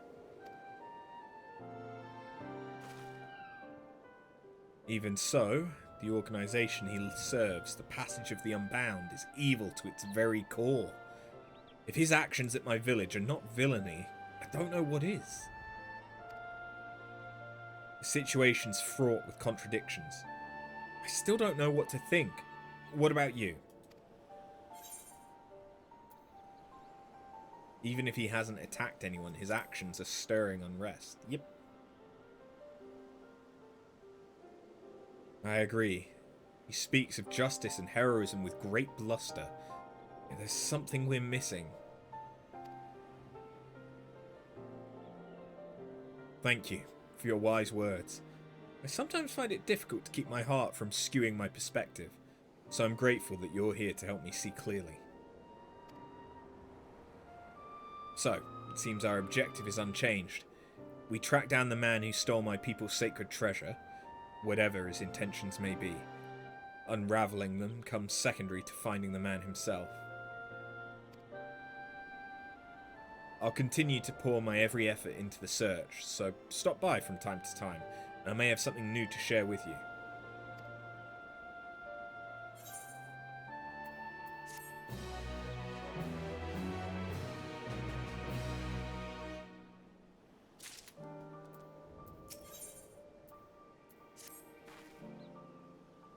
Arthur, I hope you've been well. Since last we spoke, the Justiciar has been busy felling fiends all across Thavnair, leaving a trail of witnesses behind in his wake.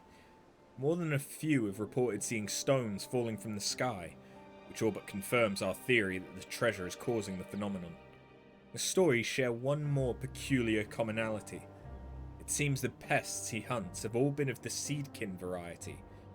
Why he avoids beasts of flesh and blood is yet a mystery. It bears mentioning that each of these eyewitness accounts came from people who were rescued by the Justicia, who invariably appears just as these creatures attack.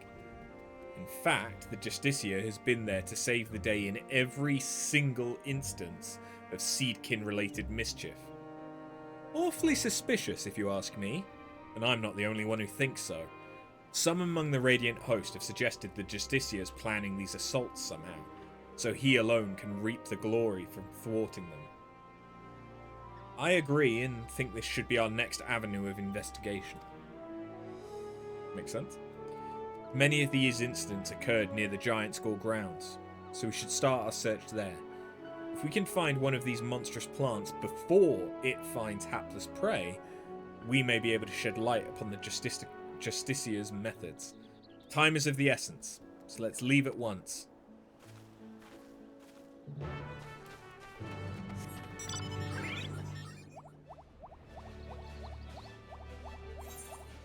I mean, yeah, it's going to be quicker to go from Palkistan, isn't it? You're.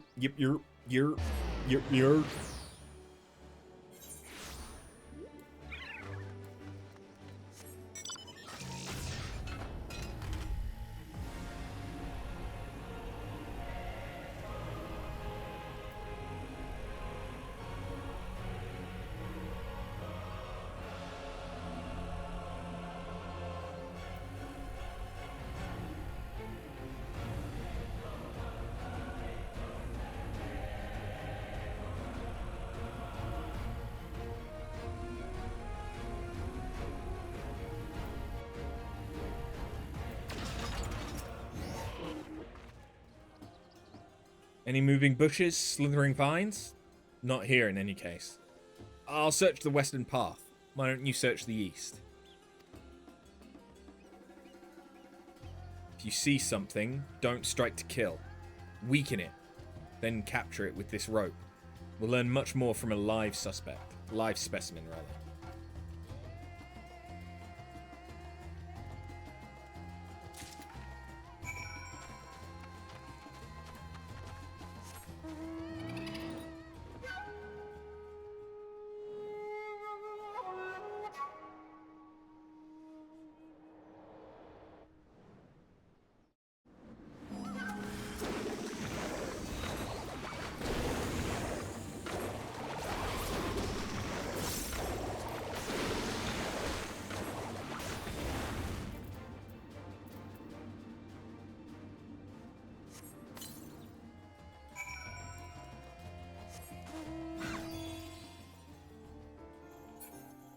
Well,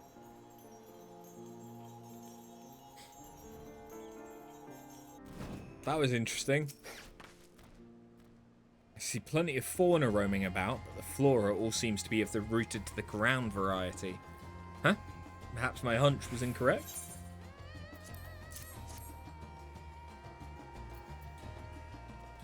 You found one. In fact, this is exactly as an eyewitness described. Why don't you keep it for the time being?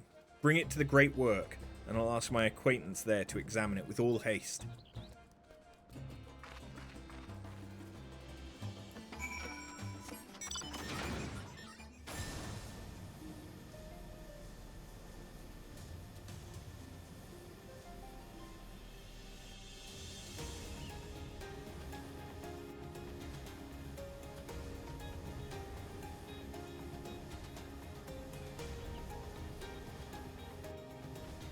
Yeah, this really isn't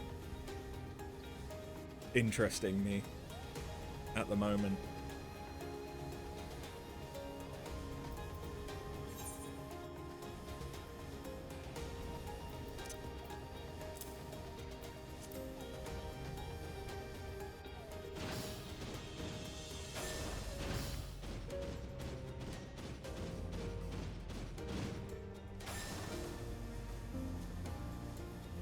It feels like it's a prank more than it is, you know, someone trying to do anything malicious. Mistress Tepike told me what to expect. Well then, let's see the thing.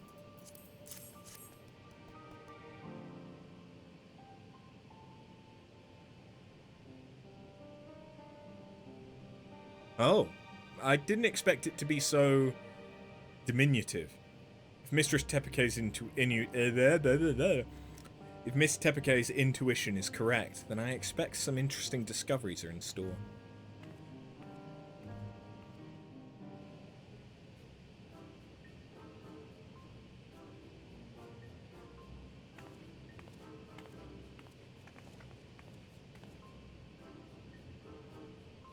You brought me quite the fascinating specimen indeed. I can say for certain this creature's growth isn't natural in the slightest. Biologically, it's still but a sapling, as you can tell by its size. Yet, it is the result of a specific alchemical mixture which is used to spur the growth of seeds and mycelium to an unnatural degree. The agents have a side effect of making the creatures more aggressive, which explains why such a small specimen would so boldly attack beings larger than itself.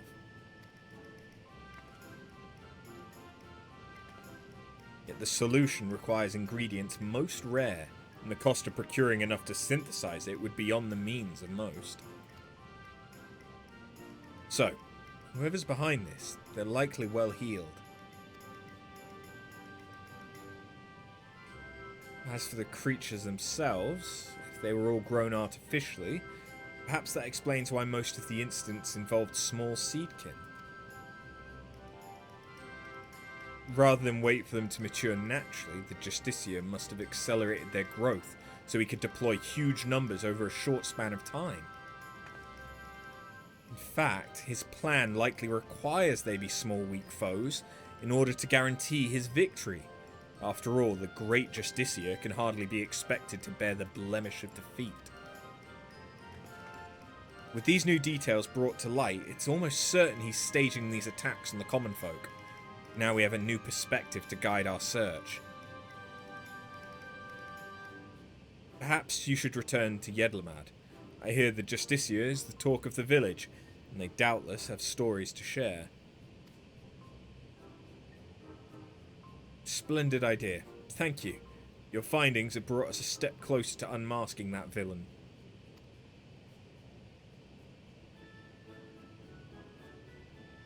Let's hurry to Yedlamad.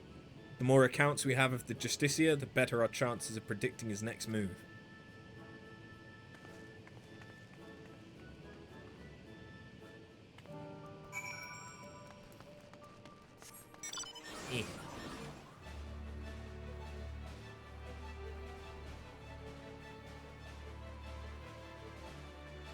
Is there going to be some kind of a twist? Because unless there's something a lot more interesting that comes to light,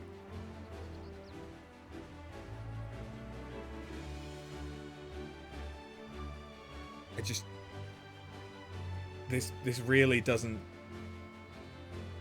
even compared to the other two role quests that we've done. This is incredibly weak.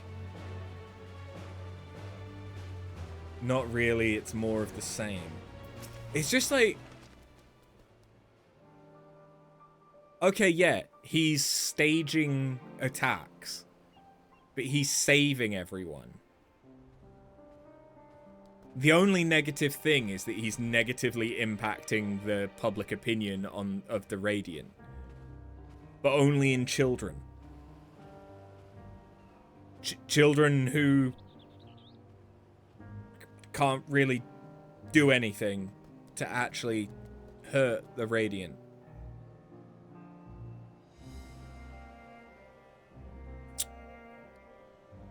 So I'm really not seeing the jeopardy here. Rest assured, the Radiant host are well aware of the Justicia. Every day we receive more reports of him combating beasts in the surrounding wilderness. These encounters are never on well-travelled roads, it seems. They occur in remote regions that we scarcely patrol, along routes that are only used by a small number of merchants and porters. We've concluded that the Justicia either has uncommon knowledge of the behavioural patterns of these creatures, or that he keeps close company with a merchant who travels those obscure paths.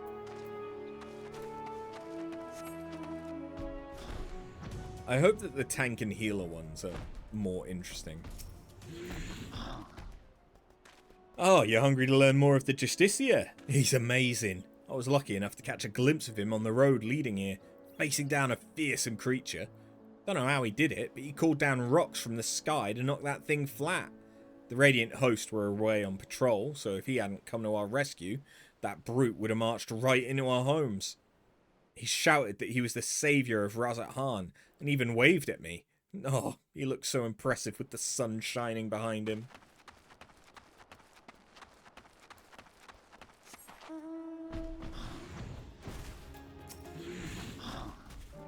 Eh? Don't tell me you've come chasing that half-baked saviour. The younglings might have taken in by his only words, but anyone with experience can see that he's nothing but a charlatan. I have a story to prove it. You remember why you skipped the role quests? They were boring. Yeah. Like, the thing is as well,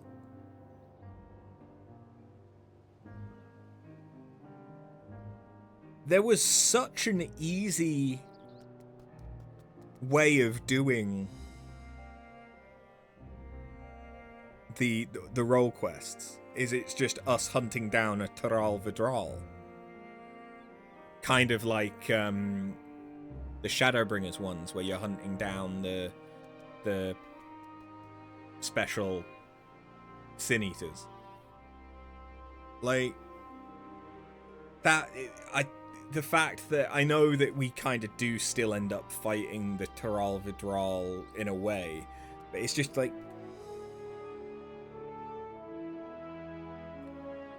why am I chasing after a guy in cosplay?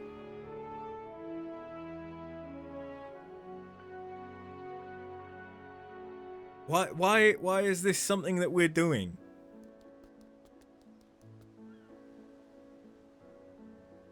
No one is actually in danger. We still don't know what the fucking thing even does, so we don't know if it's the fact that he's using it, and, you know, the more times he uses it, it's, like, gonna build up to a cataclysm event or some shit. Like, at least then there'd be some jeopardy of, like, oh, he's misusing it, and so there's gonna be consequences. But no. At least if that is the case, we don't know it yet. And instead, we're just chasing a guy who clearly wants to be a Power Ranger. A merchant I know took a tumble as he was transporting his goods. Not long after comes the Justicia, looking chivalrous as you please in his shining armour. But did he offer a helping hand? No. He ran off with nary a glance backward. He may go on about slaying beasts, but a real hero would never ignore someone in need, even if they were just suffering from scraped knees and a bruised ego.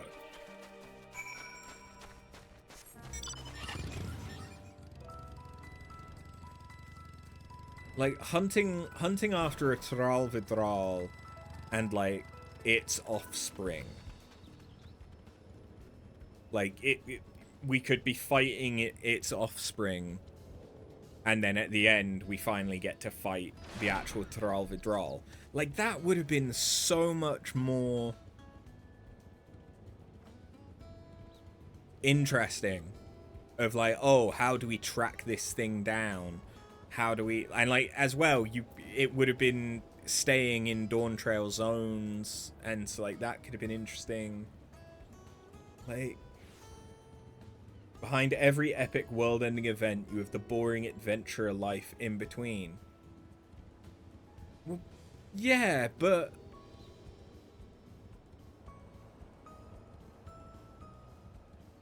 it just...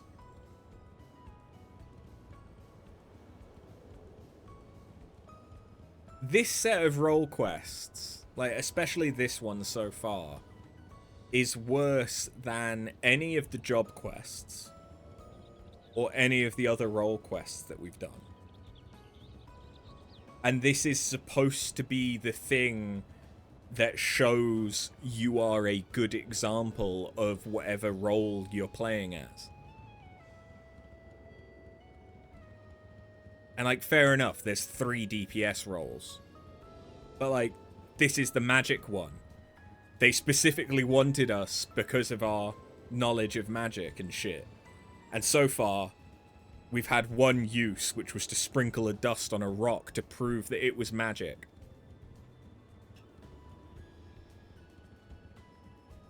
I mean, I feel like that wasn't necessary, and we could have just assumed it was because of the relic. But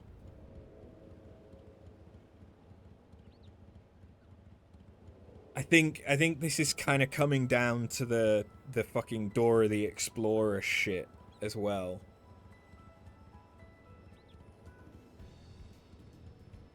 It feels so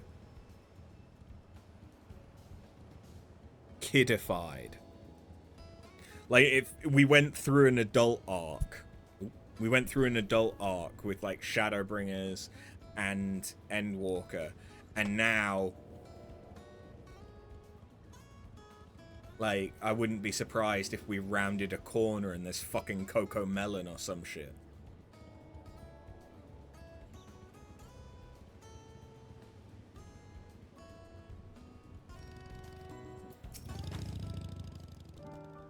I'm gonna be mad at this when it resolves the quest.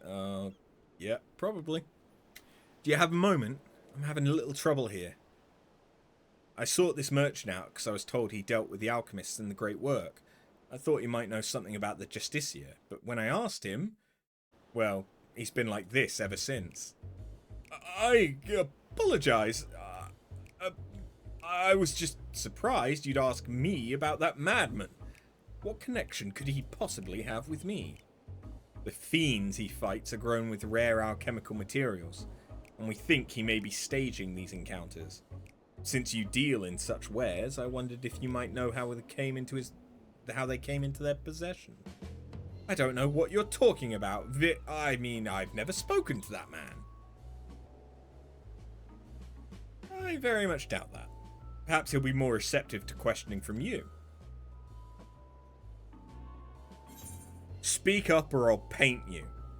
He seems to have intimate knowledge of trade routes and alchemy. Who taught him, I wonder?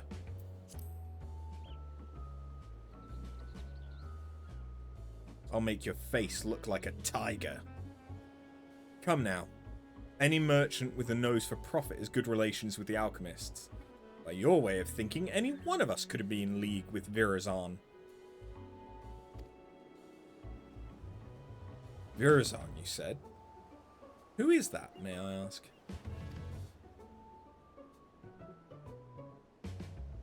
Huh? What? Did I... No, that's my name.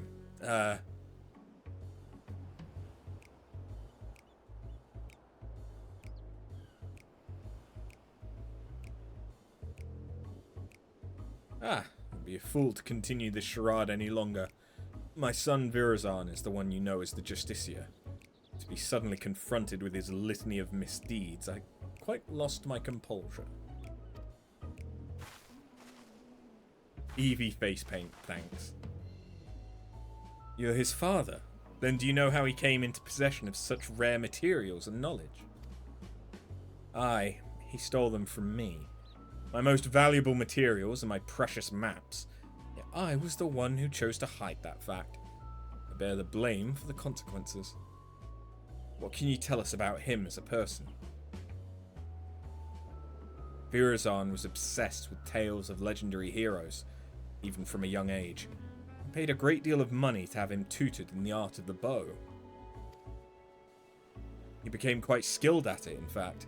Not quite as skilled as his arrogance led him to believe. Due to this, and perhaps a lack of ambition, he never aspired to true greatness.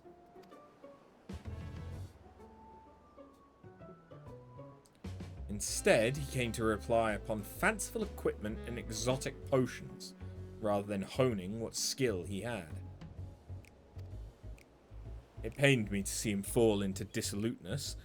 He would brook no counsel, so several years ago I gave him enough coin to support his lavish lifestyle, and told him never to speak with me again. He didn't, until but recently, when he darkened my doorstep once more. That was when he stole your goods. Aye, although I would have willingly given them if he'd but asked. He was rambling almost incoherently, saying that his heroic deeds as the Justicia had caught the eye of someone named Appia, leader of the Passage of the Unbound, whoever they are. He claimed that under the guidance of his newfound allies, he had obtained a great power, power enough to eclipse all heroes who have come before and shall come after, as he put it. It seems he gives what money he still has to these people. To think that for all his fanciful words, he was only deigning to grasp at hollow glory, all at the expense of Razat Han. There's no greater shame as a father. Given what we know of this shadowy group, they most likely aim to sow discontent through Virazan's deeds. He may be so blinded by his own desire for adoration he can't see whose hands are pulling his strings. You're saying that he's being used? If that's true, then I can no longer remain silent. Despite what shame it may bring, I see now that sharing my story might be the only way to save my son. Indeed, I suggest you tell the Radiant Host at once. Of course, we'll be pouring our every effort into stopping him. Thank you for giving me direction. I can't imagine our meeting would end. Didn't imagine our meeting would end this way.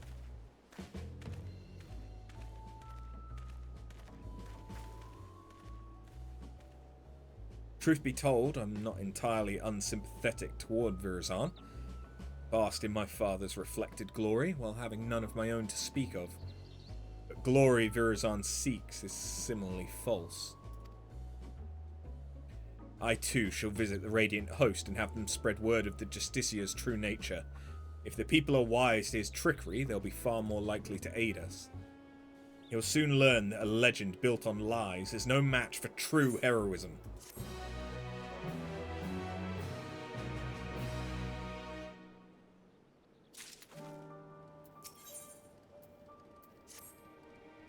Greetings. Virazan's father's been good as his word, and has confessed the truth of his son's actions to whomever will listen. Even among the younglings, far fewer sing the Justicia's praises. The tide's turning in our favour at last. The Radiant Host are making ready to tighten the net. Speaking of which, they had curious news to share. They've been examining the stones left behind by the Justicia, and noticed a pattern. They were all varieties of rock commonly found near the site of each encounter. For instance, near the Giant Skull grounds, the Justicia seems to have called down a hail of what else but Giant Skull. I have my own theories about what this means. I'd like to hear your thoughts. It's safe to say the artifact doesn't create rocks out of nothing? Indeed, the perch of the apex likely lifts whatever stones are nearby, and brings them crashing down to earth.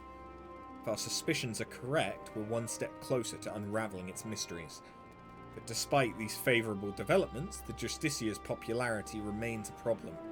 Even with the recent blow to his credibility, his most ardent followers still idolise him. In fact, I hear he's handing letters to the youth of Razat Han. Though their contents are a closely guarded secret, all the more reason to investigate, don't you think? Once we get to Razat Han, if I question people around the marketplace, could you cover the city's western quarter? That's where his younger followers tend to gather. After we've collected enough information, let's meet to share our findings. See you again in Razat Han.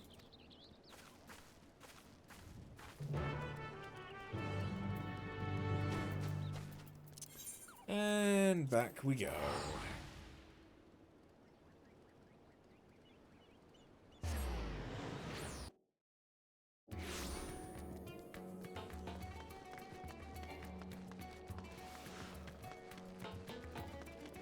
Is it about time it is.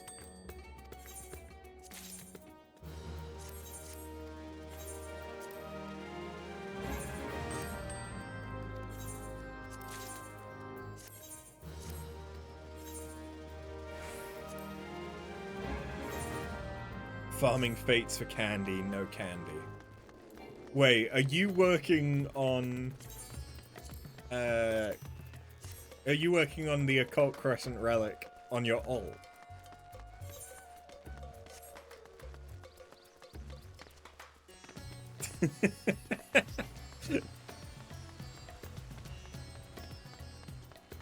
Yeah, you've managed to get into Occult Crescent and start a relic before I've even started. Bearing in mind that when was it that you started a character? It was like when I was just starting Dawntrail or something that you created Fairy Tactician.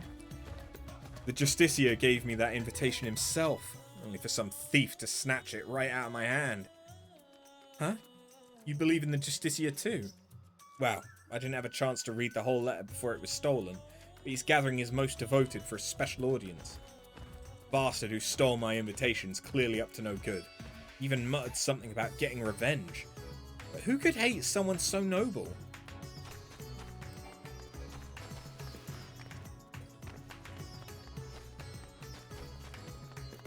Something like 8 weeks ago. Yeah.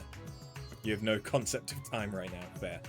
Ah, you're the one who's always following that Tepeke around. I heard she's spreading rumors about this city's savior. I won't let her harm his reputation any more than she already has, so I have nothing to say to her lapdog. At least since June, yeah. I think maybe it was when I was like at the end of Endwalker, but yeah, I know about the letters. Me and my friend didn't get one though. Grown-ups get angry if we talk about the Justiciar. But guess what? I heard Zhao Shao talking about him over by Mayreed's Mehane. He had a big grin on his face too. Does that mean the Justiciar isn't a bad man like the grown-ups say? The most useful clues point to the merchant Zhao Shao having some connection to Virazan. He was last seen in Mayreed's Mehane. Yeah, that's right. There was one fucking person out of the 3 that had something useful. You've only unlocked Occult Crescent as the relic can be grabbed before going in proper. Oh.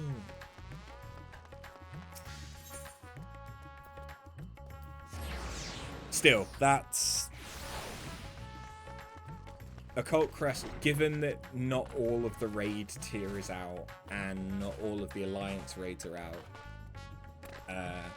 I will probably prioritize Occult Crescent. Not that all of that is out either, but just because relic.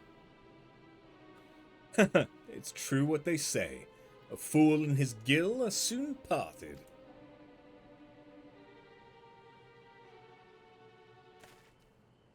Huh? Why, if it isn't one of the heroes of the final days. Isn't about that map I sold to your companion, is it? You'll find it points the way to the vaults of Alzadal III, exactly as described. I may have employed a few creative methods to entice my customers, but what merchant doesn't? I see you're as unscrupulous as ever. Now, a man can't fill his belly on virtue and honesty. Any road, something tells me that's not why you're here.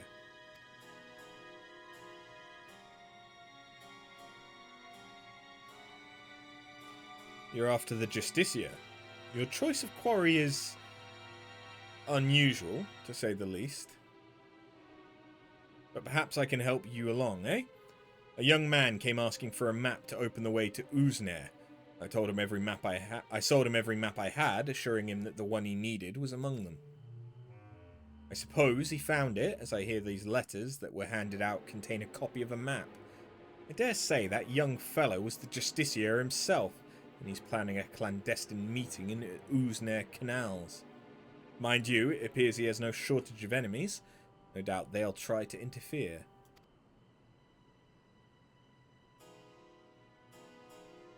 Thankfully, Razat Khan isn't known for large-scale criminal organisations. That hasn't kept the less scrupulous citizens from dirtying their hands when times are desperate. From what I hear, bandits seeking to rob trade caravans keep running into the Justicia during his fiend-felling exploits, causing their raids to end in failure. Like as not, they'll try to infiltrate his group of followers and settle the score. And that's where my knowledge of the matter ends. If you're wondering where the meeting place is, all I remember is that the spot marked on the copied maps is somewhere in the Shroud of the Samga. So does that answer your queries?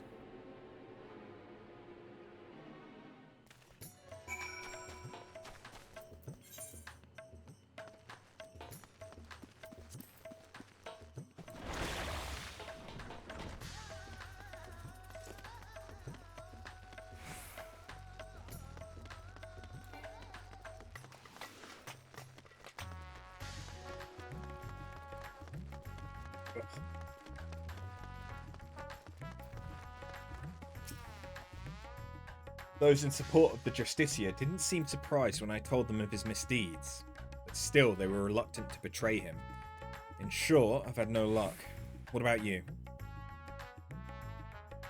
Your investigative abilities never cease to amaze me. As for this gathering Virazan is planning, I expected some scheme to prop up his flagging popularity. Even so, many of his devotees are younglings ill-equipped to make the perilous journey to the meeting place. If they've any sense, rather than attempt to travel there directly, they'll stop at settlements along the way to rest and confirm the route. You said the map led into the Shroud of the Samga, yes? That means Palaka's Stand is the closest settlement. I hear many took refuge there during the final days. It's now a bustling town in its own right. The arrival of more people would hardly raise eyebrows, making it the perfect place to avoid unwanted attention while they make ready. We should head there before they leave on the final leg of their journey.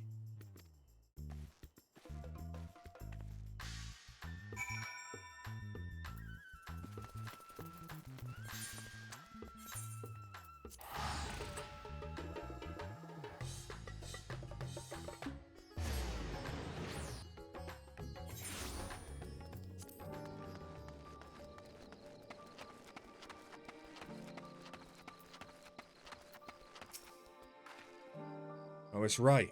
Many of the youths are carrying pieces of parchment. Those must be the letters. It seems my reputation has preceded me. Our suspected followers clearly avoid me whenever I try to approach them. Still, we can use this to our advantage. None of them would dare leave Palaka's Stand while there's risk I might follow after. I'll keep watching over their comings and goings, but will make sure to leave obvious blind spots. If one of the Justicia's followers attempts to escape the village, I need you to go after them. Now, find a vantage point that affords a good view while keeping you hidden. Once you've started pursuing our unwitting target, I won't be far behind.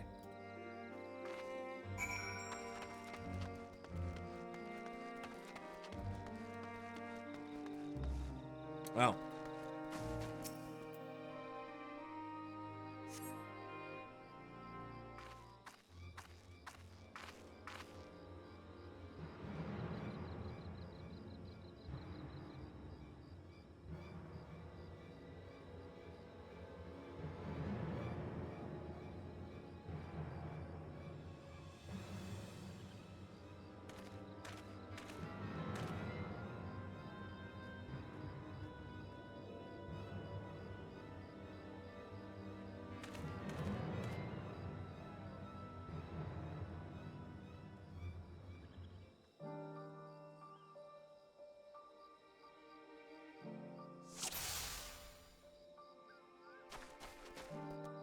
Time to follow the map.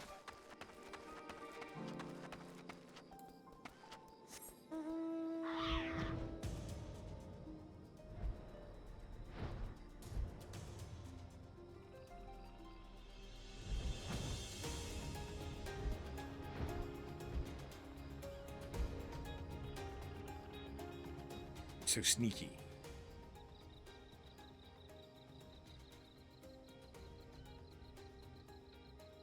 someone there. Must have been the wind. I'm in the clear. I need to hurry.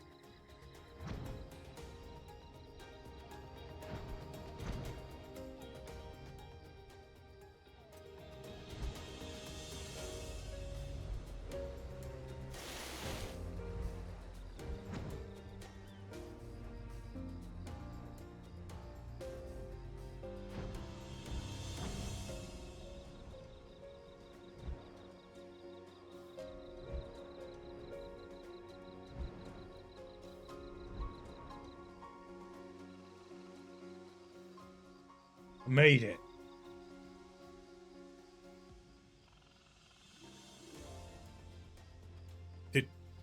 Did something move? It was an elephant. It's just my imagination. No, it was the elephant. Maybe the gorilla?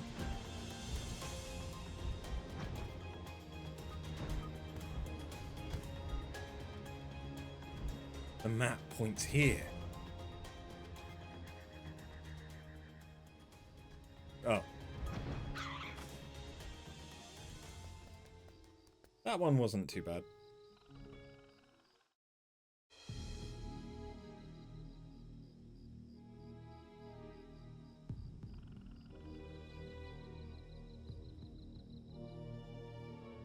The portal should be nearby, and then I'll finally meet him.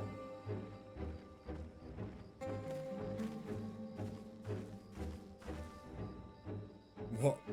You're the hero who saved us in the final days. What are you doing here?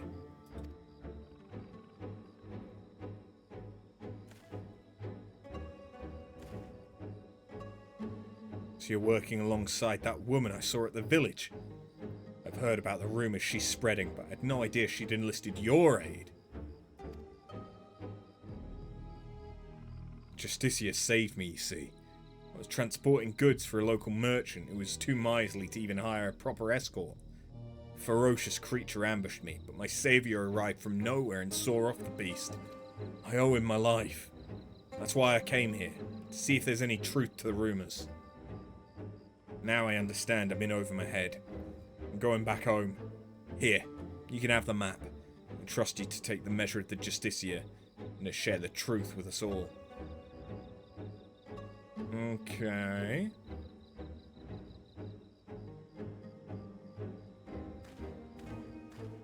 So I didn't really need to hide from him. Apologies for watching from the shadows, but I was afraid my presence might have startled the lad.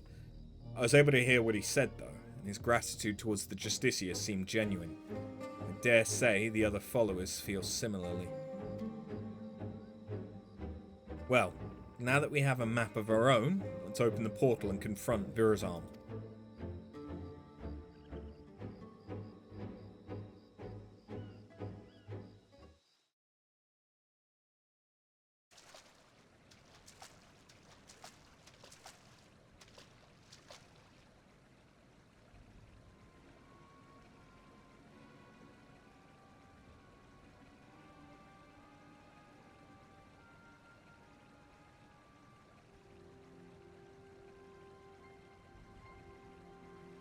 That's a big rock.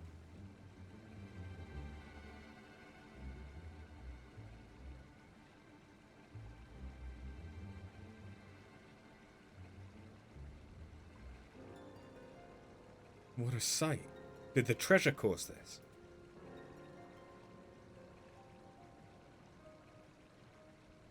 Oh, that's a lot of heal on a guy. Oh my, if it isn't the hero who saved Rosette Hahn. Nay, the world itself. Never expected someone so vaunted to attend my audience, but I am honoured nonetheless.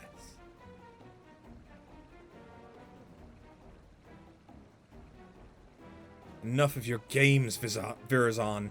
Stop this madness at once. After giving you such a warm welcome, these are the thanks I get? While 'tis true that I was once known by that name, 'twas merely a guise I wore until I discovered my true self.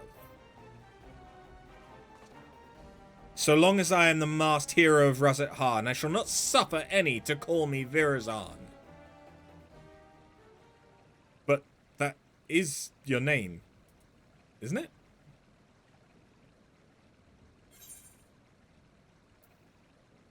A hero should take pride in their name. The game's up. We've exposed your true identity.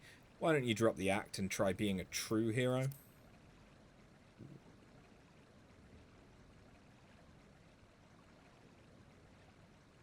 A true hero, you say? Indeed, perhaps casting aside this mask is the price I must pay for the adoration I am due.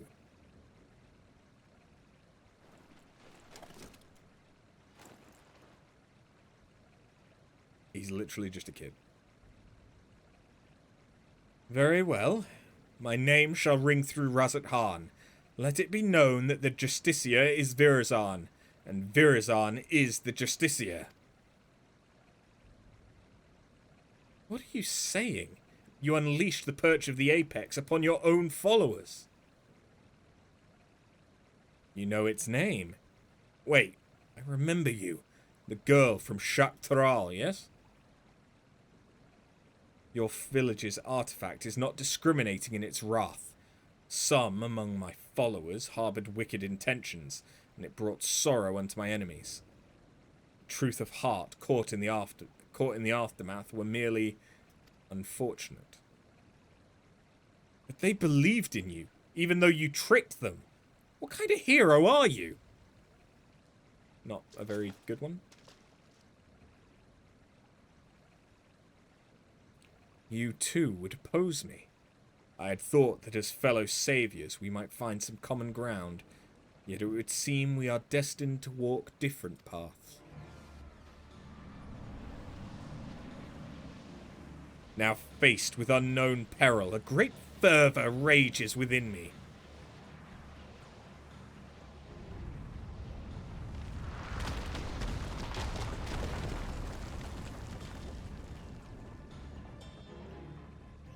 However, here's not where we shall match wits. No, a more fitting battleground is in order. We shall meet again soon. You have my word.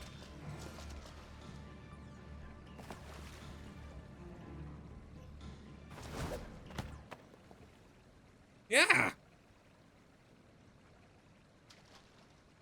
He didn't move. He's still there.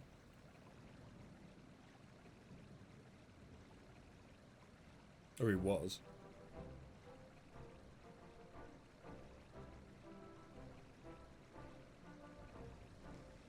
So, can you tell us what happened here?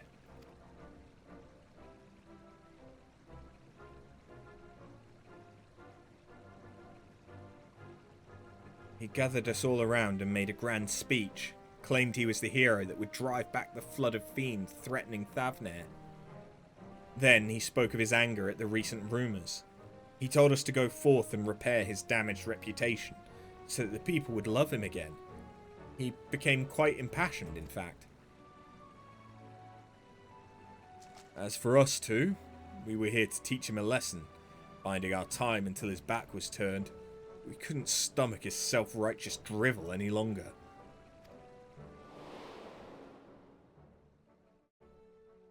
Boy throws rocks, that's all. Yeah. He acts like he's a god come to grace Thavnair, but most people have grown wise to his tricks, including the Radiant Host.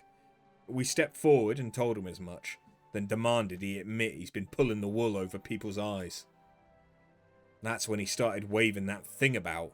We soon learned the rumour of its power were true, and rocks started falling all around us. Even us true believers were not spared. There was nowhere to run. The Justicia said such power cannot be fettered, and that sacrifices are unavoidable. And all the while, he was laughing.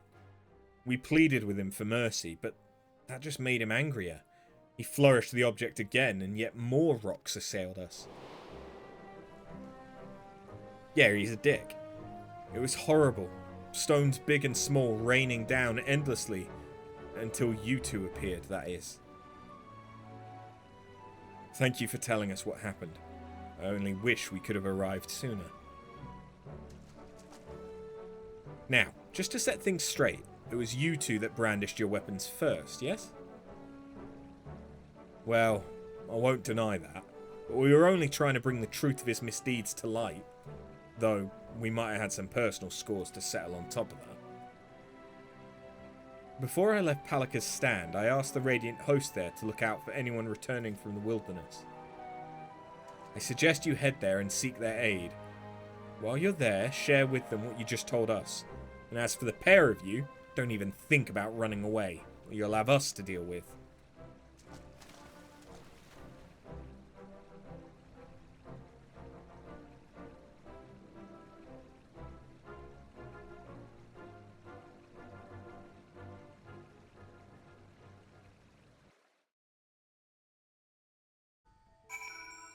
Again, though, he hasn't killed anyone.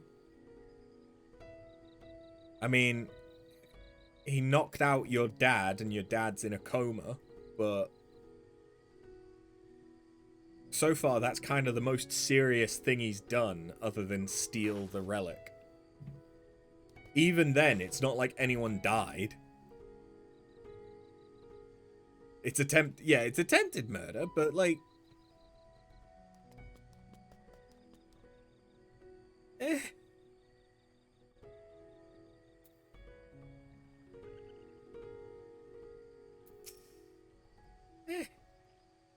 Everyone's returned to the care of the Radiant host. As for those ruffians who meant to attack Virazan, it seems they had a history of violence for which they may soon answer. I'm so done with him. Yep. Several among Virazan's followers were dealt serious wounds, but we can be grateful that none lost their lives. It's exactly as the old saying describes. The master of the apex shall be showered with good fortune, yet leave only sorrow in their wake. The part about sorrow certainly seems true, at least. We can but hope that Virazan's spell over the people will be broken at last when word of what transpired here becomes common knowledge. Let that buoy our spirits as we return to Yedlamad. Because the problem is, I still have 2 more quests.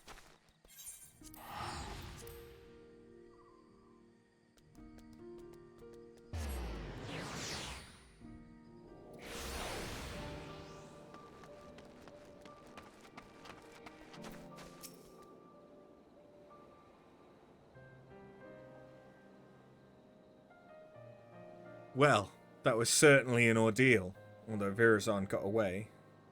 We can look back upon what transpired to plan our next course of action. It appears that the treasure takes rocks from the surrounding environment and makes them rain down upon the wielder's surroundings. However, the power seems to be somewhat haphazard. While Virazan himself wasn't struck, the boulders assailed friend and foe alike. Something else has been nagging at me as well. The stones we saw in the canal seem quite a bit larger than the others. Don't know what to make of it. I'll give it some thought. We still don't know exactly how he controls the Apex's abilities either. We must focus on these mysteries as we continue our investigation. You think this was the worst one though? I hope so. Because this is dog shit. As for Virazan himself, he was just as my father said, wasn't he? His so-called heroism is an empty charade, like a child playing at being a hero from their storybooks. The weird thing is, though, melee DPS and magic DPS, I would have expected to have had the best stories.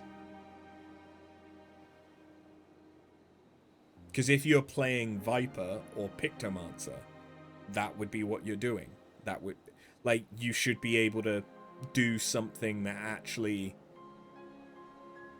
ties into stuff. And like the Viper does kind of tie in, because this is all about the Thrall Vidral, which the Vipers literally were made to hunt Thrall Vidral. But like,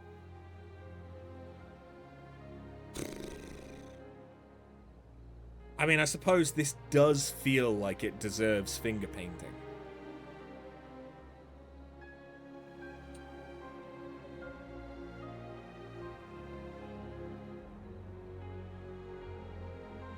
As for Virazan himself, he was just as my father said, wasn't he? His so-called heroism is an empty charade, like a child playing at being a hero from their storybooks. He seems motivated by a vain desire to gain the love of the people, yet he cares nothing for their well-being. He'll learn his lesson soon enough, though. None will sing his praises after word of what happened at Uznair spreads. Even he must know this. I worry what his desperation will drive him to worse misdeeds. If the treasure is used with reckless abandon, it could cause untold harm. I must discuss this with the Radiant Host. Together, we might be able to capture Virazan before he attempts anything drastic. Stand by for now. I'll be in touch the moment I have something to share.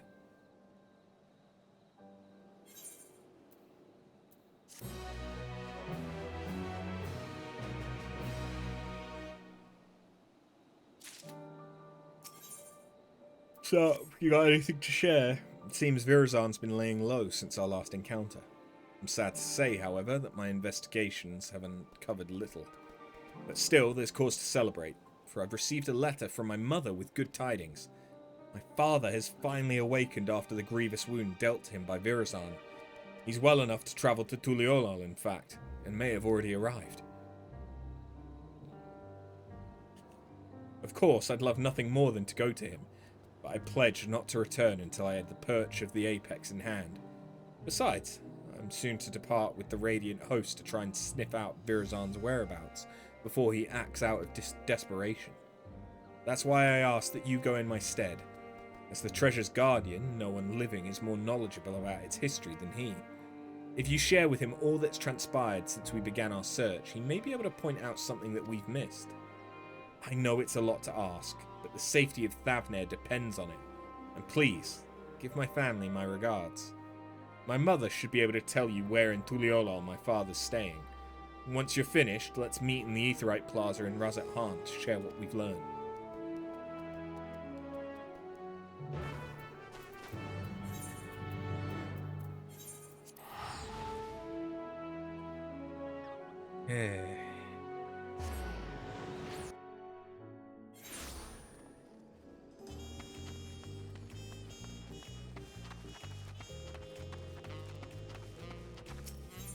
Let me guess, she's... yeah.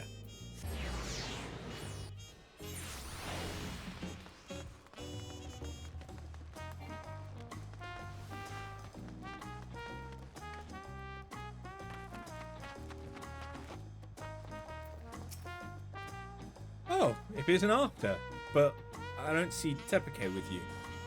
Did you come alone? I'm glad to hear my letter arrived safely, and that Tepeke seems to be as tenacious as ever in her search. Her father, Netse, has already arrived here in Tuliolal, but has barely stayed in one place since. He seems desperate to help Tepeke from a distance in whatever way he can. He told me he was travelling to the...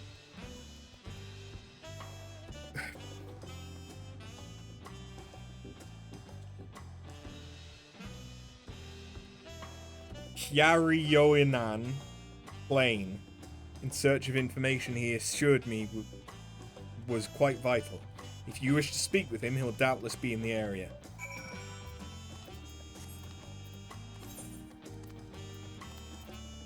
I think I did not terribly for a first-time pronunciation. Maybe.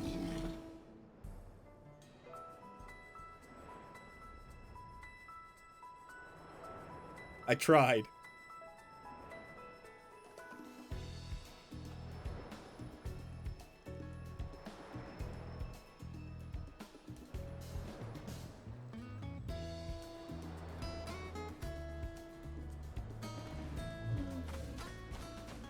Oh look, he's getting fucked up by an owl.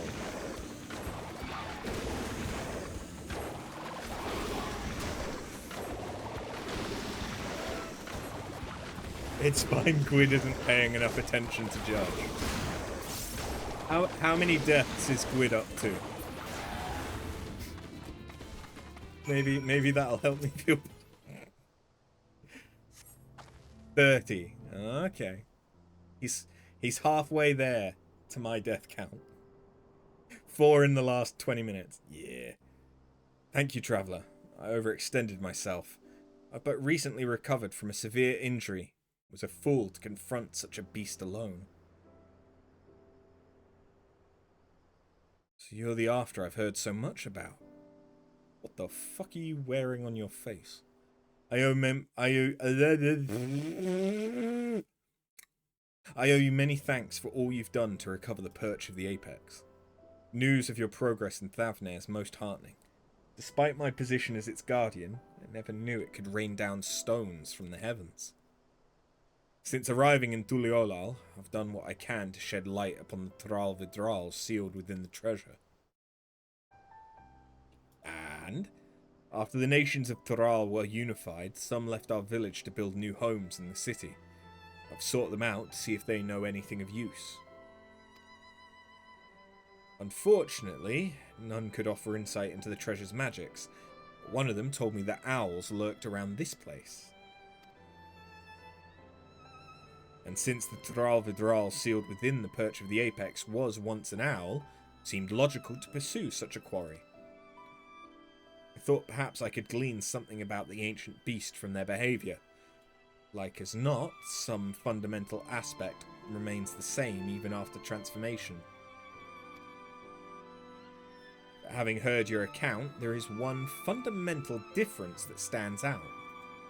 As far as I'm aware, no owl native to these lands possesses the ability to hurl rocks, large or otherwise. No doubt the Tral Vidral gained this power following its metamorphosis. I do believe, however, that it would retain an owl's core instincts.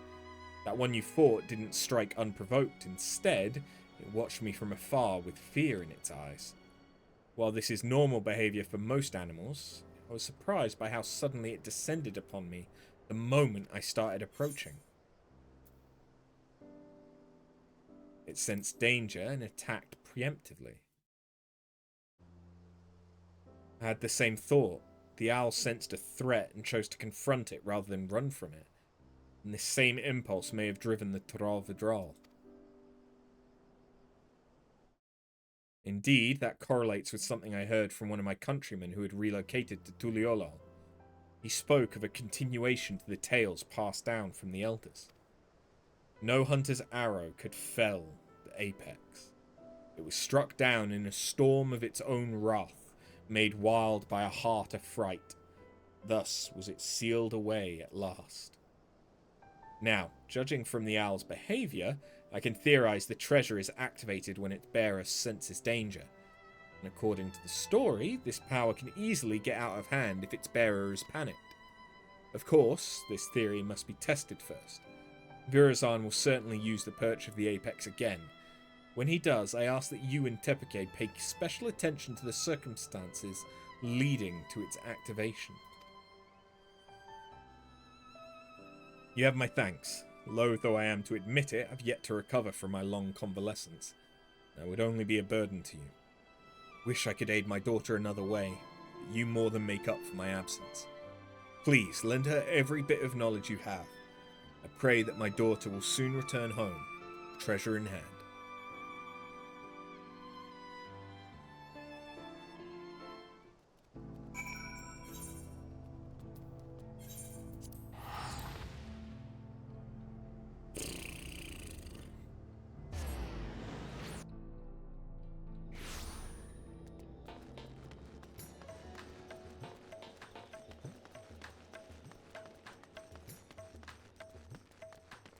Wait, where am I going?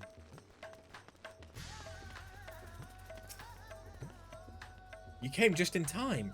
Virazan's shown his face in Razat Han. You can tell me about your journey to Tuliolal later. For now, come with me.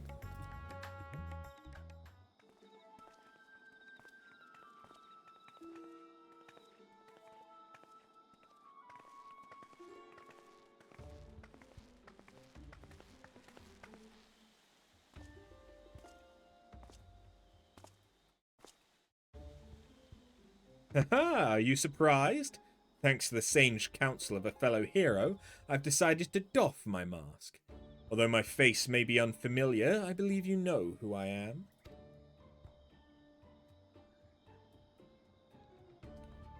I was once the Justiciar, but now you may call me Virazon. I am Thavnair's protector, its savior, its hero. You may have heard salacious rumours that I have orchestrated the very attacks which I so valiantly drive back. That I was behind the catastrophe at the Uznair canals. I am here to assure you that those are false aspersions all, cast by those who are envious of their betters. I give my life for this fair city and its people, and I would give more still if I could.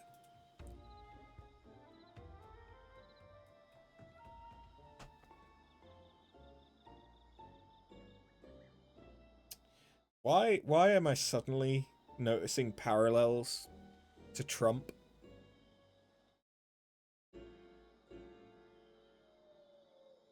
Like,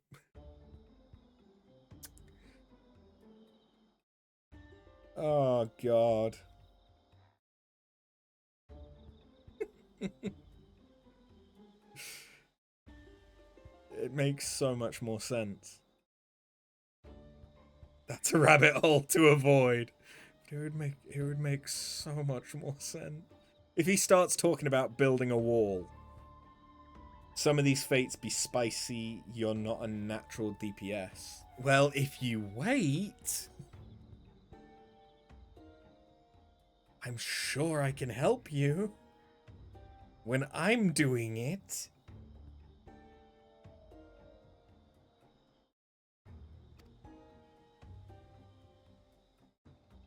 What should we do? It might be best to lock him up before he gets out of hand.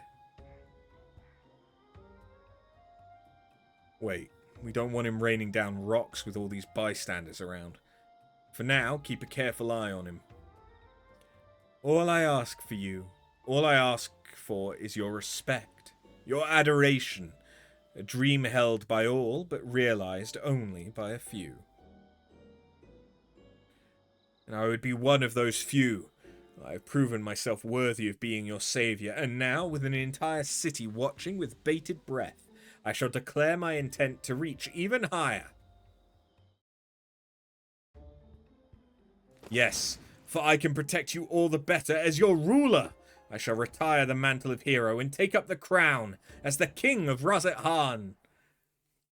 Good luck beating Vritra. Bastard's gone mad.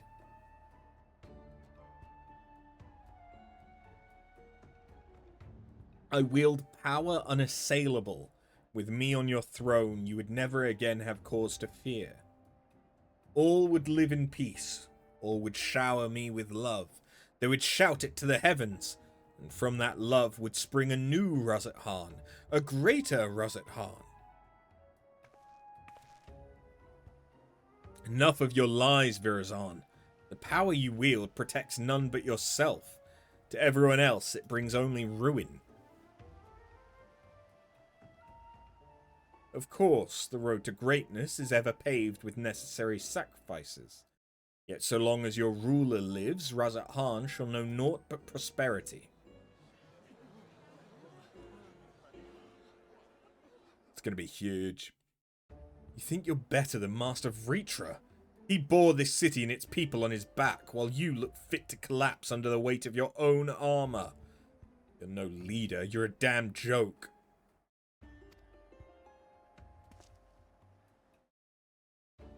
Does this man speak for you all? Is there not one among you who would follow me into a brighter future? Ah, but I am nothing if not magnanimous. Until you find the wisdom to accept me as a ruler, I shall continue to stand vigilant as your elegant shield.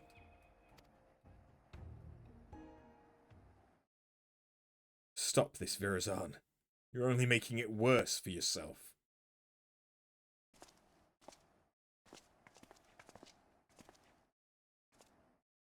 Can't you see you've become a laughingstock? Give up this facade and answer for your sins. Do so now, and the Radiant Host may yet grant you mercy. My sins? Are you not the one poisoning the people against me? Do your worst, I dare you. It will only make me more powerful. Know not what it is in your heart, but please, end this madness. End it, and return to me, my son.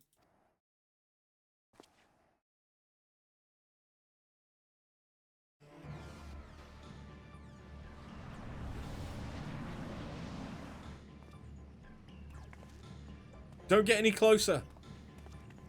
You two, why are you...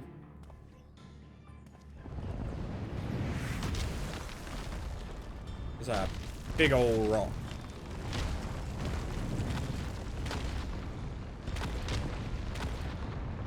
There's a lot of big old rocks.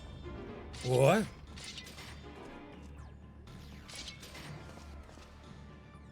Don't. If we fight here, there's no telling how many innocents will be wounded.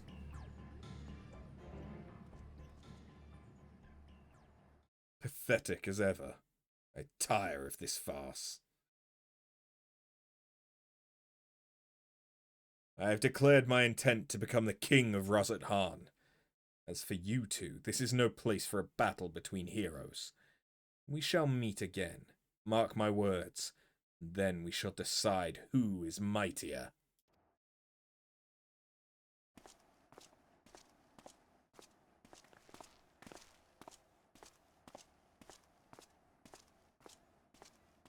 Just fucking cast sleep on him.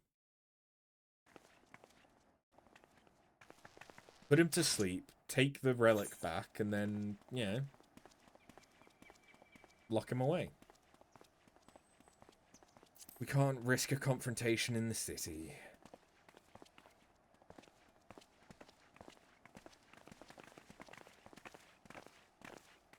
You're right, of course. As much as I hate to see Virazan walk free, we've yet to ascertain the extent of his power. For now, we must bide our time.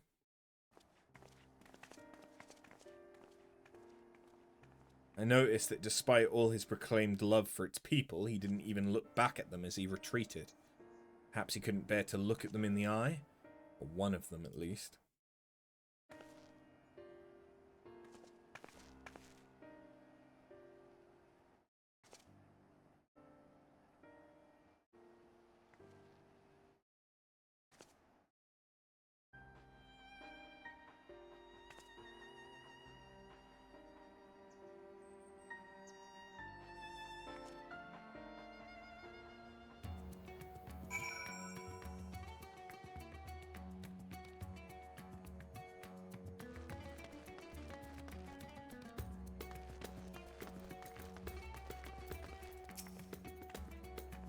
That was a disaster. Virazan is truly lost. At the very least, he's committed himself to fomenting unrest within Razat Han. And although he's my son, I cannot condone his actions. His words are grand but empty. That ridiculous armor's nothing more than gaudy decoration.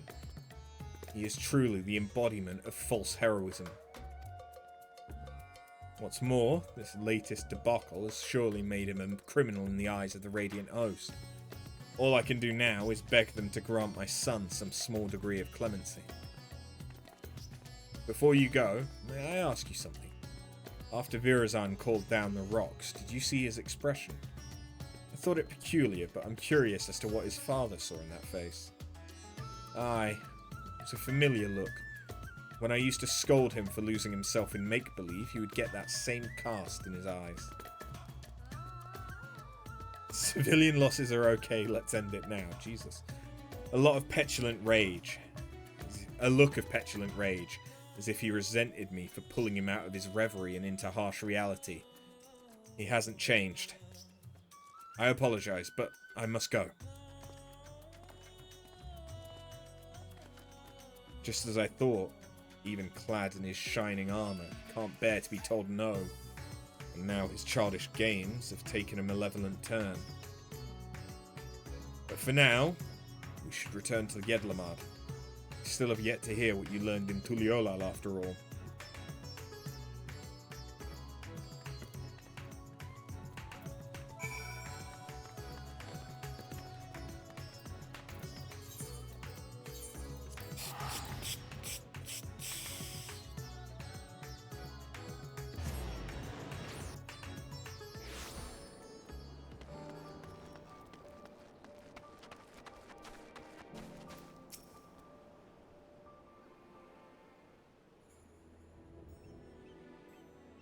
Now that we have some room to breathe, I'd like to hear about your journey to Thrall.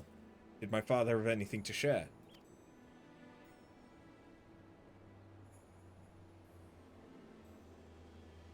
I'm heartened to know he's well enough to go chasing after the owls and such. I wish he'd take more care. Thank you for saving him and for bringing me this theory concerning the treasure. If it really is triggered by a sense of impending danger, that might explain why Virazan had trouble using it in the first time. He wasn't truly afraid of that small fungi until it was almost upon him. Also explains how he can wield the Apex's powers despite having no training in magics.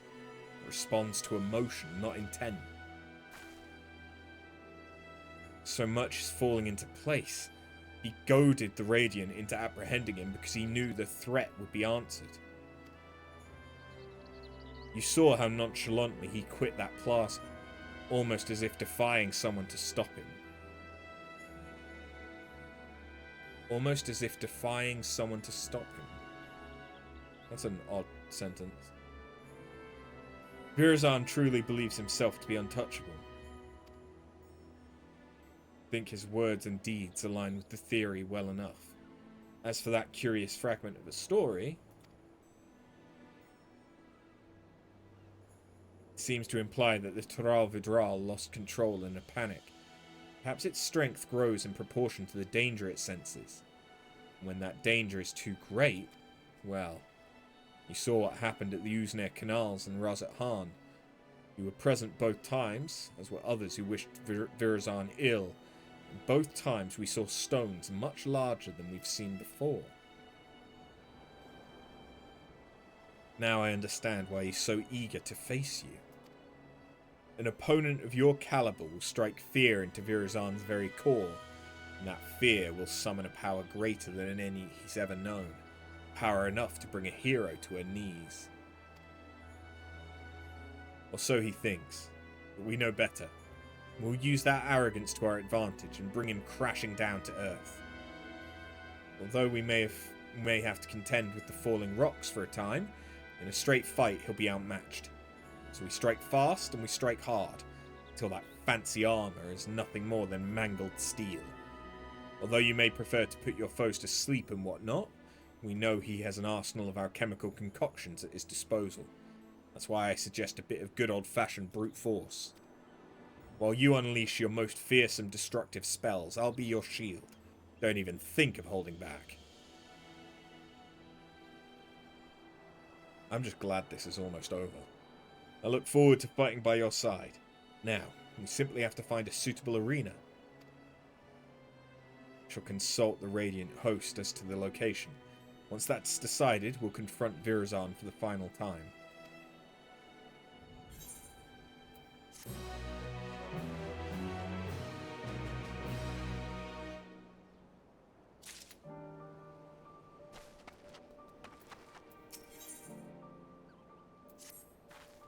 You'll be pleased to know the Radiant host were most helpful in finding a place fit for a duel. When I saw it, even I began to believe our encounter would be one for songs. Speaking of which, it seems your name is on the lips of all and sundry. The people already consider you the true saviour of Razat Han, and believe you'll bring Virazan the deceitful to justice. We apologise for putting so much weight on your shoulders, but something tells me you're used to it. The final showdown should take place in the mountain pass leading to Khadga, where great crystals will stand as witness to its conclusion. Suitably romantic and suitably isolated, the Radiant host have spread word throughout Thavnir that a hero has arisen to challenge Virazan, and his pride will force him to answer. The entrance to the pass is at the Giant Skull grounds. Let's head there at once to await his arrival.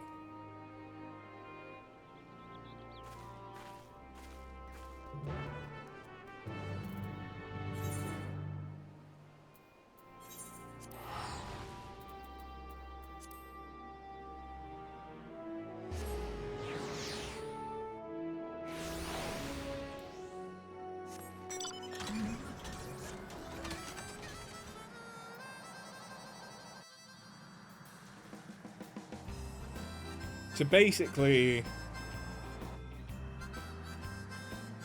he's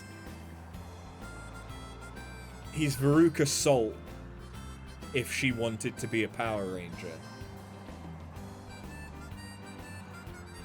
And that's the entirety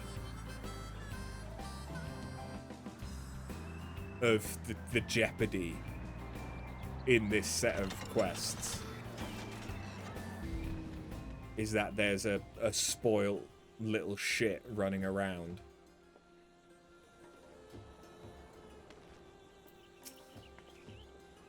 Shrammel here has opened the way toward Khadga. I'm certain Virazan will arrive before long, and then we'll wipe that arrogant grin off his face. But first, we should check our gear and gird our loins for battle. Are you ready? Oh, I'll gird my loins. Yeah. Wait, what? Don't mind me just girding my loins with the pussy cat. Hey, Quizzled, how you doing? There he is.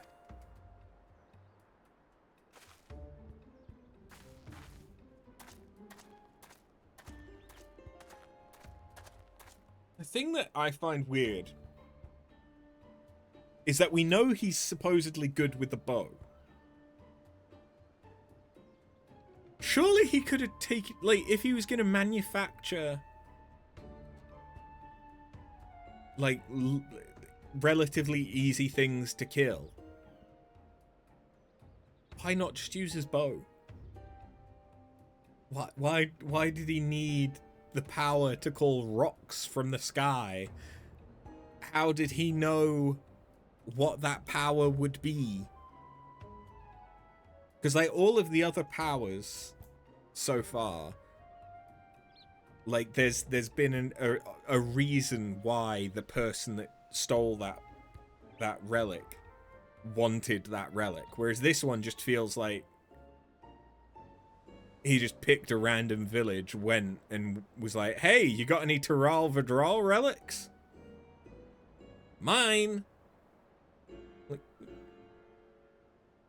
what the fuck? Through the cragged peaks of Khadga, desolate winds blow over the field of battle. Oh, what a fitting location you've chosen for the conclusion of this legendary rivalry.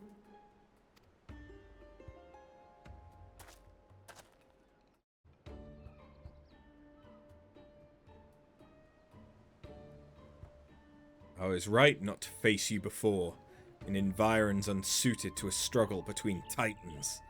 Now my patience has been rewarded, and my heart races in anticipation.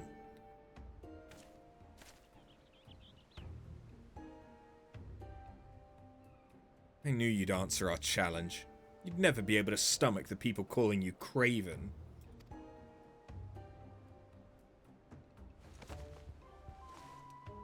Such boldness in the face of impending doom. Have you not realized by now that so long as I wield the perch of the apex, I am invincible? You're really not, though. Like, that was the other one. That was the Iron Hog or whatever the fuck, the armadillo. That one made you invincible. This just attacks people around you indiscriminately when you feel like you're in danger.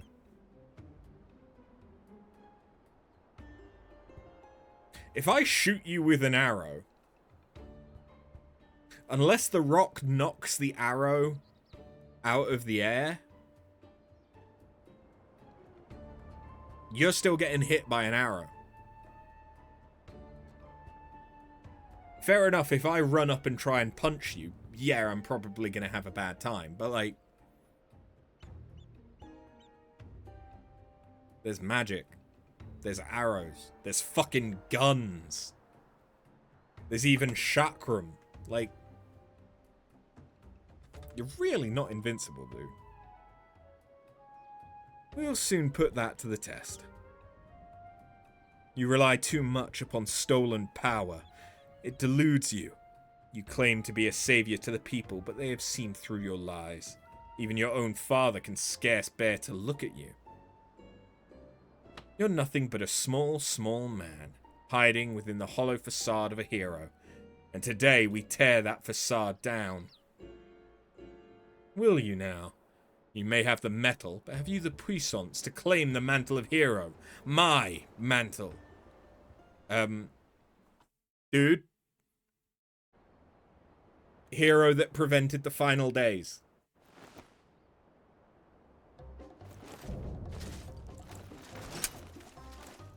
I was a hero before you even tried. The time for words is past. Follow my lead.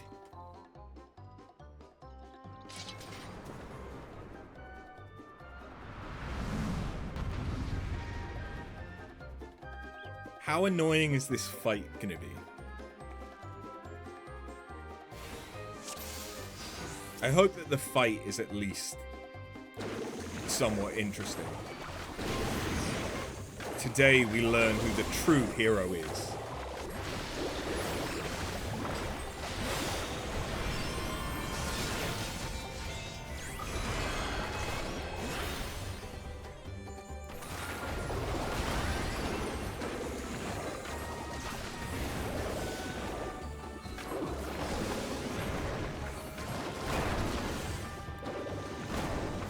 Okay. So it's just random drops.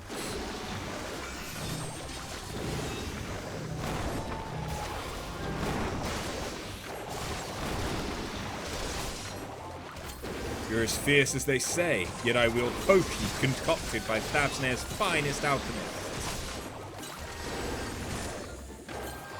You've done well, but your fight ends here. My alchemical minions shall be your downfall.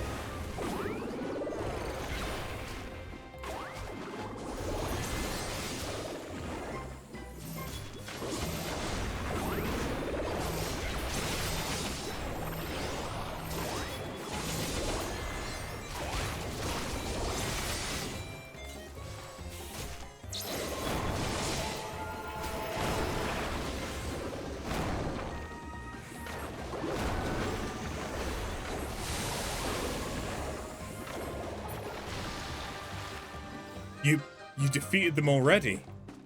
But of course, who would wish this duel to end so quickly?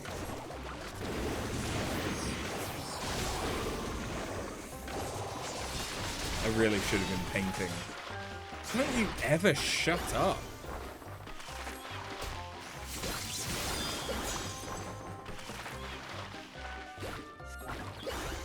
What? My armor! My armor! The artifact. I've never seen it shine so.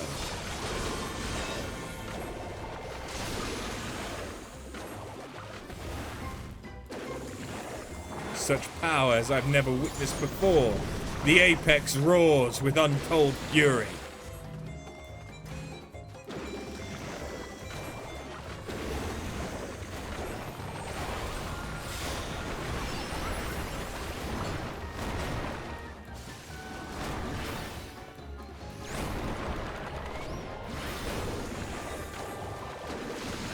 Why won't you fall?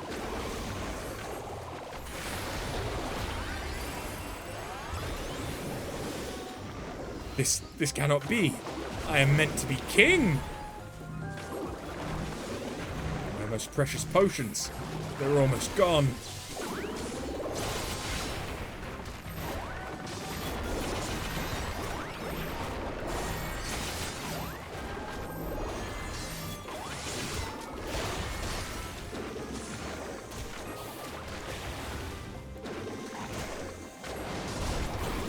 Get out here, you bloody things. Just stop them. Now!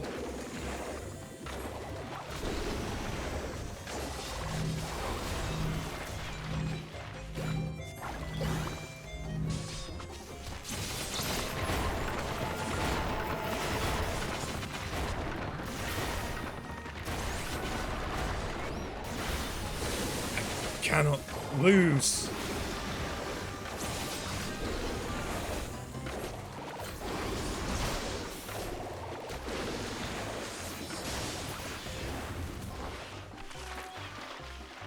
We both suffer grievous wounds. Perhaps we should consider it a draw? You've lost, Virazan. Lay down your weapon. I'm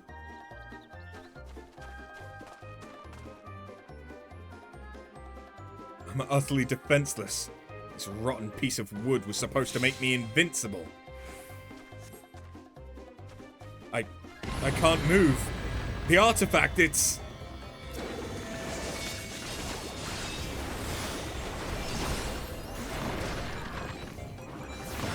It's out of control.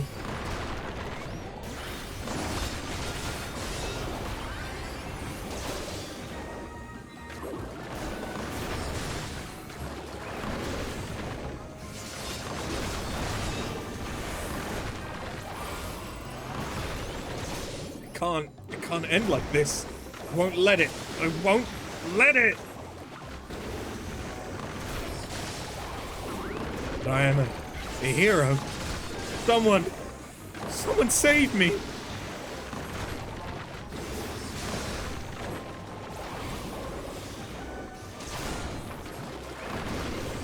It'll swallow us if we don't stop it soon.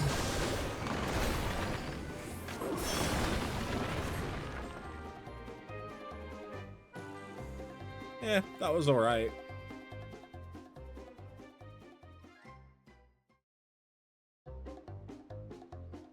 Yeah.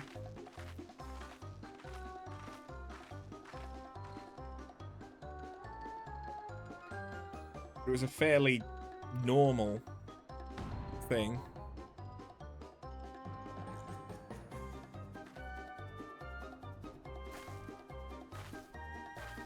He's out cold. Now to take back the treasure. What? This can't happen. A hero never falls. I must retreat. Yes, a tactical retreat. A noble retreat. So that the Justiciar may live to save another day.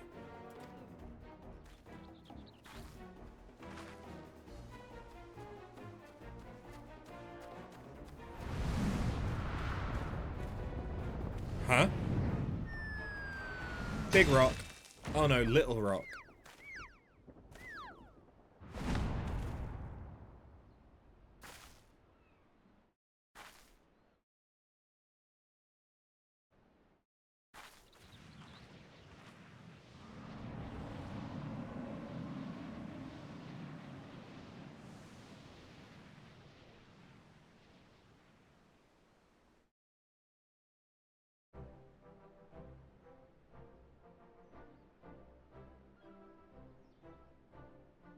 I suppose the apex wasn't finished yet.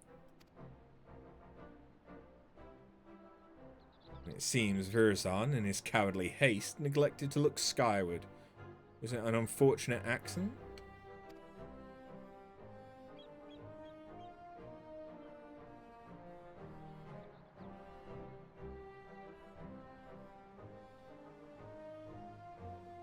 Fate delivered his just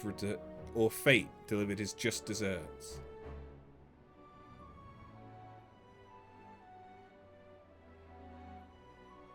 Oh, he did.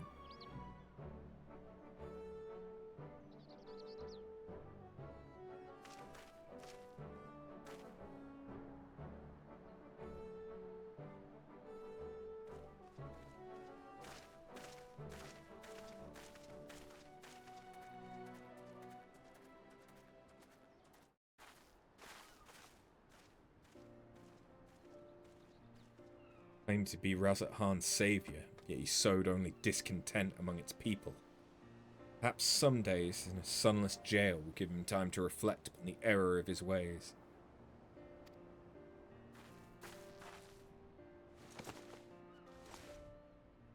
And now, I've finally recovered the perch of the apex.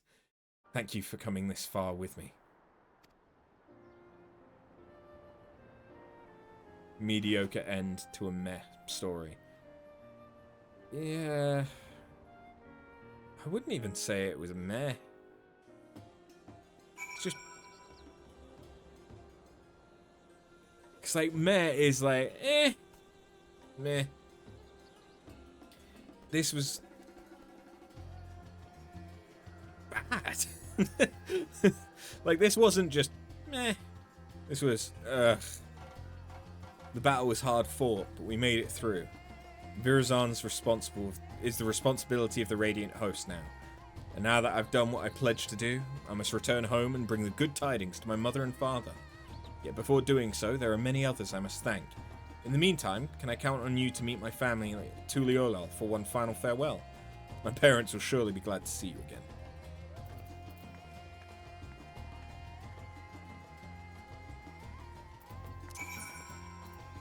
Like, I wasn't expecting anything amazing. But I did kind of expect there to actually be some stakes. Like the guy that was transforming into other people to try and destabilize areas to cause wars. Like, there's actual jeopardy there. The guy that's running around and just doing whatever the fuck he wants because he's being made invincible, there's jeopardy there because he's actively doing stuff. That was just an entitled kid throwing, like, not being able to differentiate between reality and cosplay, and he wanted to be a Power Ranger, and he throws a hissy fit when anyone tells him no. Like,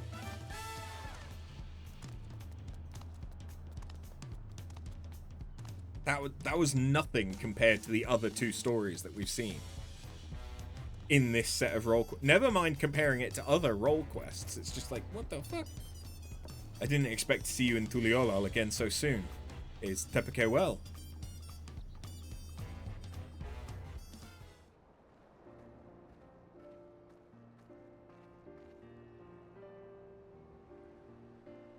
She really did it, and the man who stole our sacred treasure will answer for his deeds.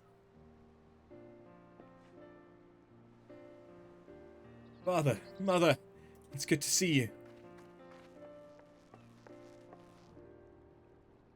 I'm sure After's already told you what happened. I couldn't have retrieved our treasure without her. But we've heard. Yet After also told us your wits and bravery were essential to your success. On behalf of our whole village, I thank you for guiding Tepeke in her quest, After.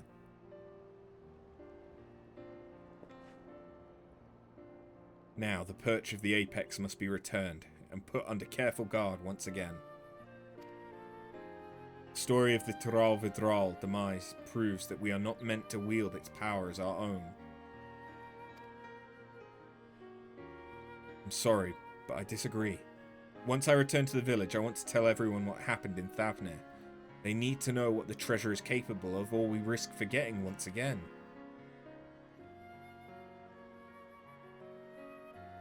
I won't deny that the Apex's power is dangerous. I saw with my own eyes what happens when it's wielded with abandon.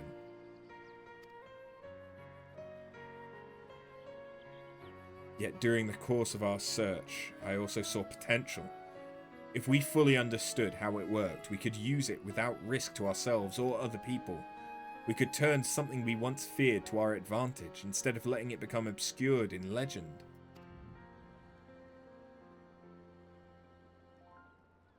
I can see the reason in that. We must be ever ready for danger. Even in times of peace, should our safety be threatened, the treasure may grant us a means to protect ourselves. But can we be trusted to use it responsibly? Great power breeds great desire. Someone with the same ambitions as Virazan may rise again, perhaps from among our own. I dare say that once I've regaled them with the rise and fall of the Justiciar, they'll think twice before following in his misguided footsteps. As our forebears relied on the legend of the Tral Vidral's fate to forbid the treasure's use, We can rely on the story of Virazan's fate to urge caution. And this time, we have someone who lived through it to tell the tale. Of course, if I'm going to be guiding people in safe use of a potentially dangerous treasure, I see no choice but to inherit my father's position as its guardian. Some may raise their eyebrows at the prospect of loose-lipped Tepeke serving as the perch of the Apex's protector, but I've grown from my mistakes. And who better to tell the tale of Virazan and Tepeke's failures?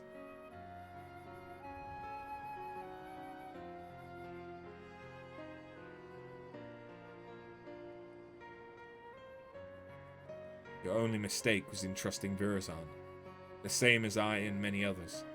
But unlike him, you have the willpower to overcome your own failings. Over the course of your long and arduous journey, you gained a wealth of experience. Your efforts have finally been rewarded. It's like the person who wrote the Hanu and Pelu trials wrote that quote. Yeah, it kind of is. You took responsibility for your actions, and by so doing, proved your conviction to our people. They shall listen to this proposition with open minds, I'm certain. Okay, shut the fuck up. No one really cares. Like, just fucking go. Now we must say farewell. As much as it pains me to do so, I owe you a debt I could never hope to repay.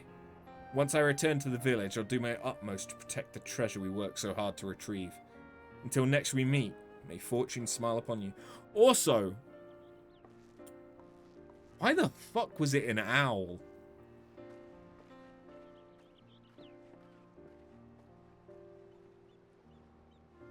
And why the fuck was it anything to do with an apex when it's activated by fear? Like,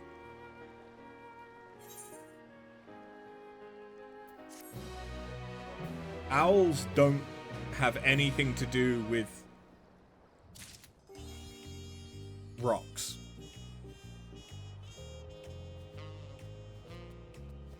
They're not moles. And it's not like they owls aren't the bird that like smashes rocks against snail shells in order to eat the snail. That's like crows and blackbirds and shit, like the Corvian birds. It's like if it had been a crow instead, that might have made more sense. But like, and it's the fact that then they even address it in canon as being like, oh yeah, these owls don't have that ability. It must have been something unique to the Thrall Vidral. Because we already decided this was the power it was going to be. And we don't want to change it. You're suggesting this makes sense after all that? Well, it's like the armadillo being defensive makes sense. What was it? The butterfly? The butterfly makes sense because butterflies are often linked to illusion.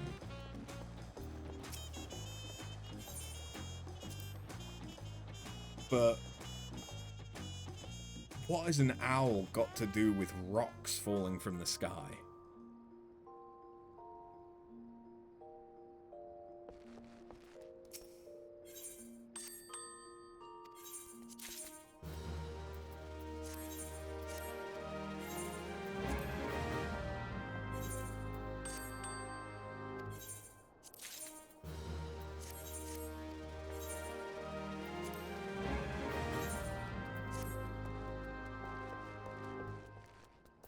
I don't know.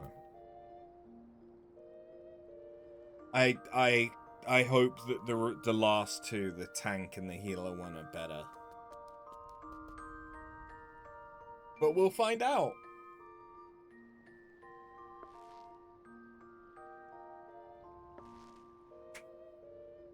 But that is going to be where I call it for tonight, because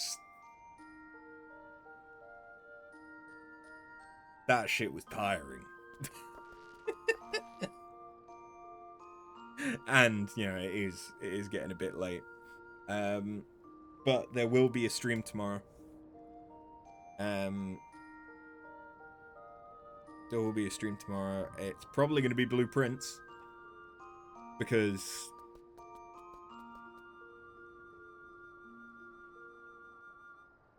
I mean, Blueprints is one of those games that if I like took a break from it, I would forget even though I've got notes on Obsidian and everything. Like if I stop playing it for like more than a week, I will forget what the fuck I was doing, what I'm trying to do, and all the rest of it.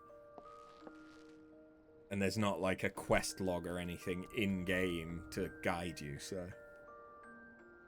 yeah.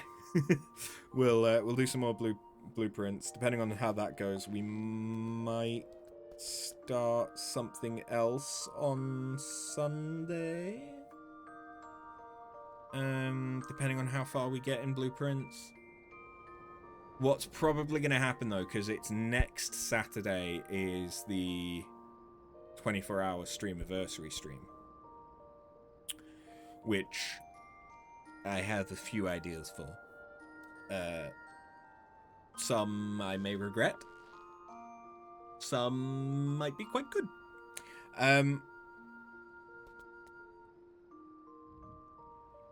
But yeah, I might not start anything new until after the 24-hour stream.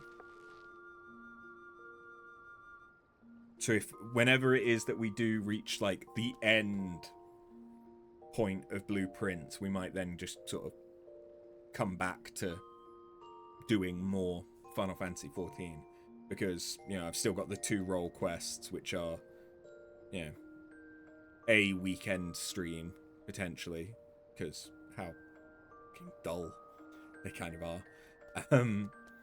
Or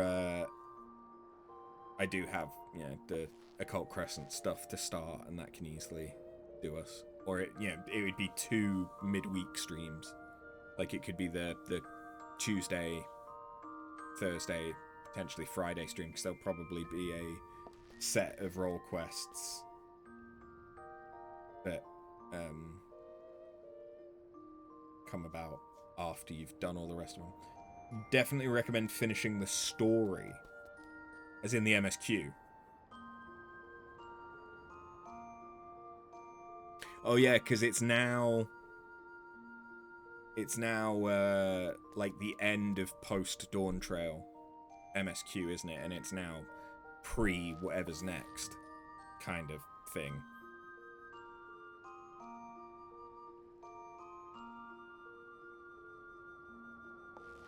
Right. It's like whatever major story beats they set up in the post patches is kind of resolved. Just because... basically done, yeah. It's just because, like, it's weird to...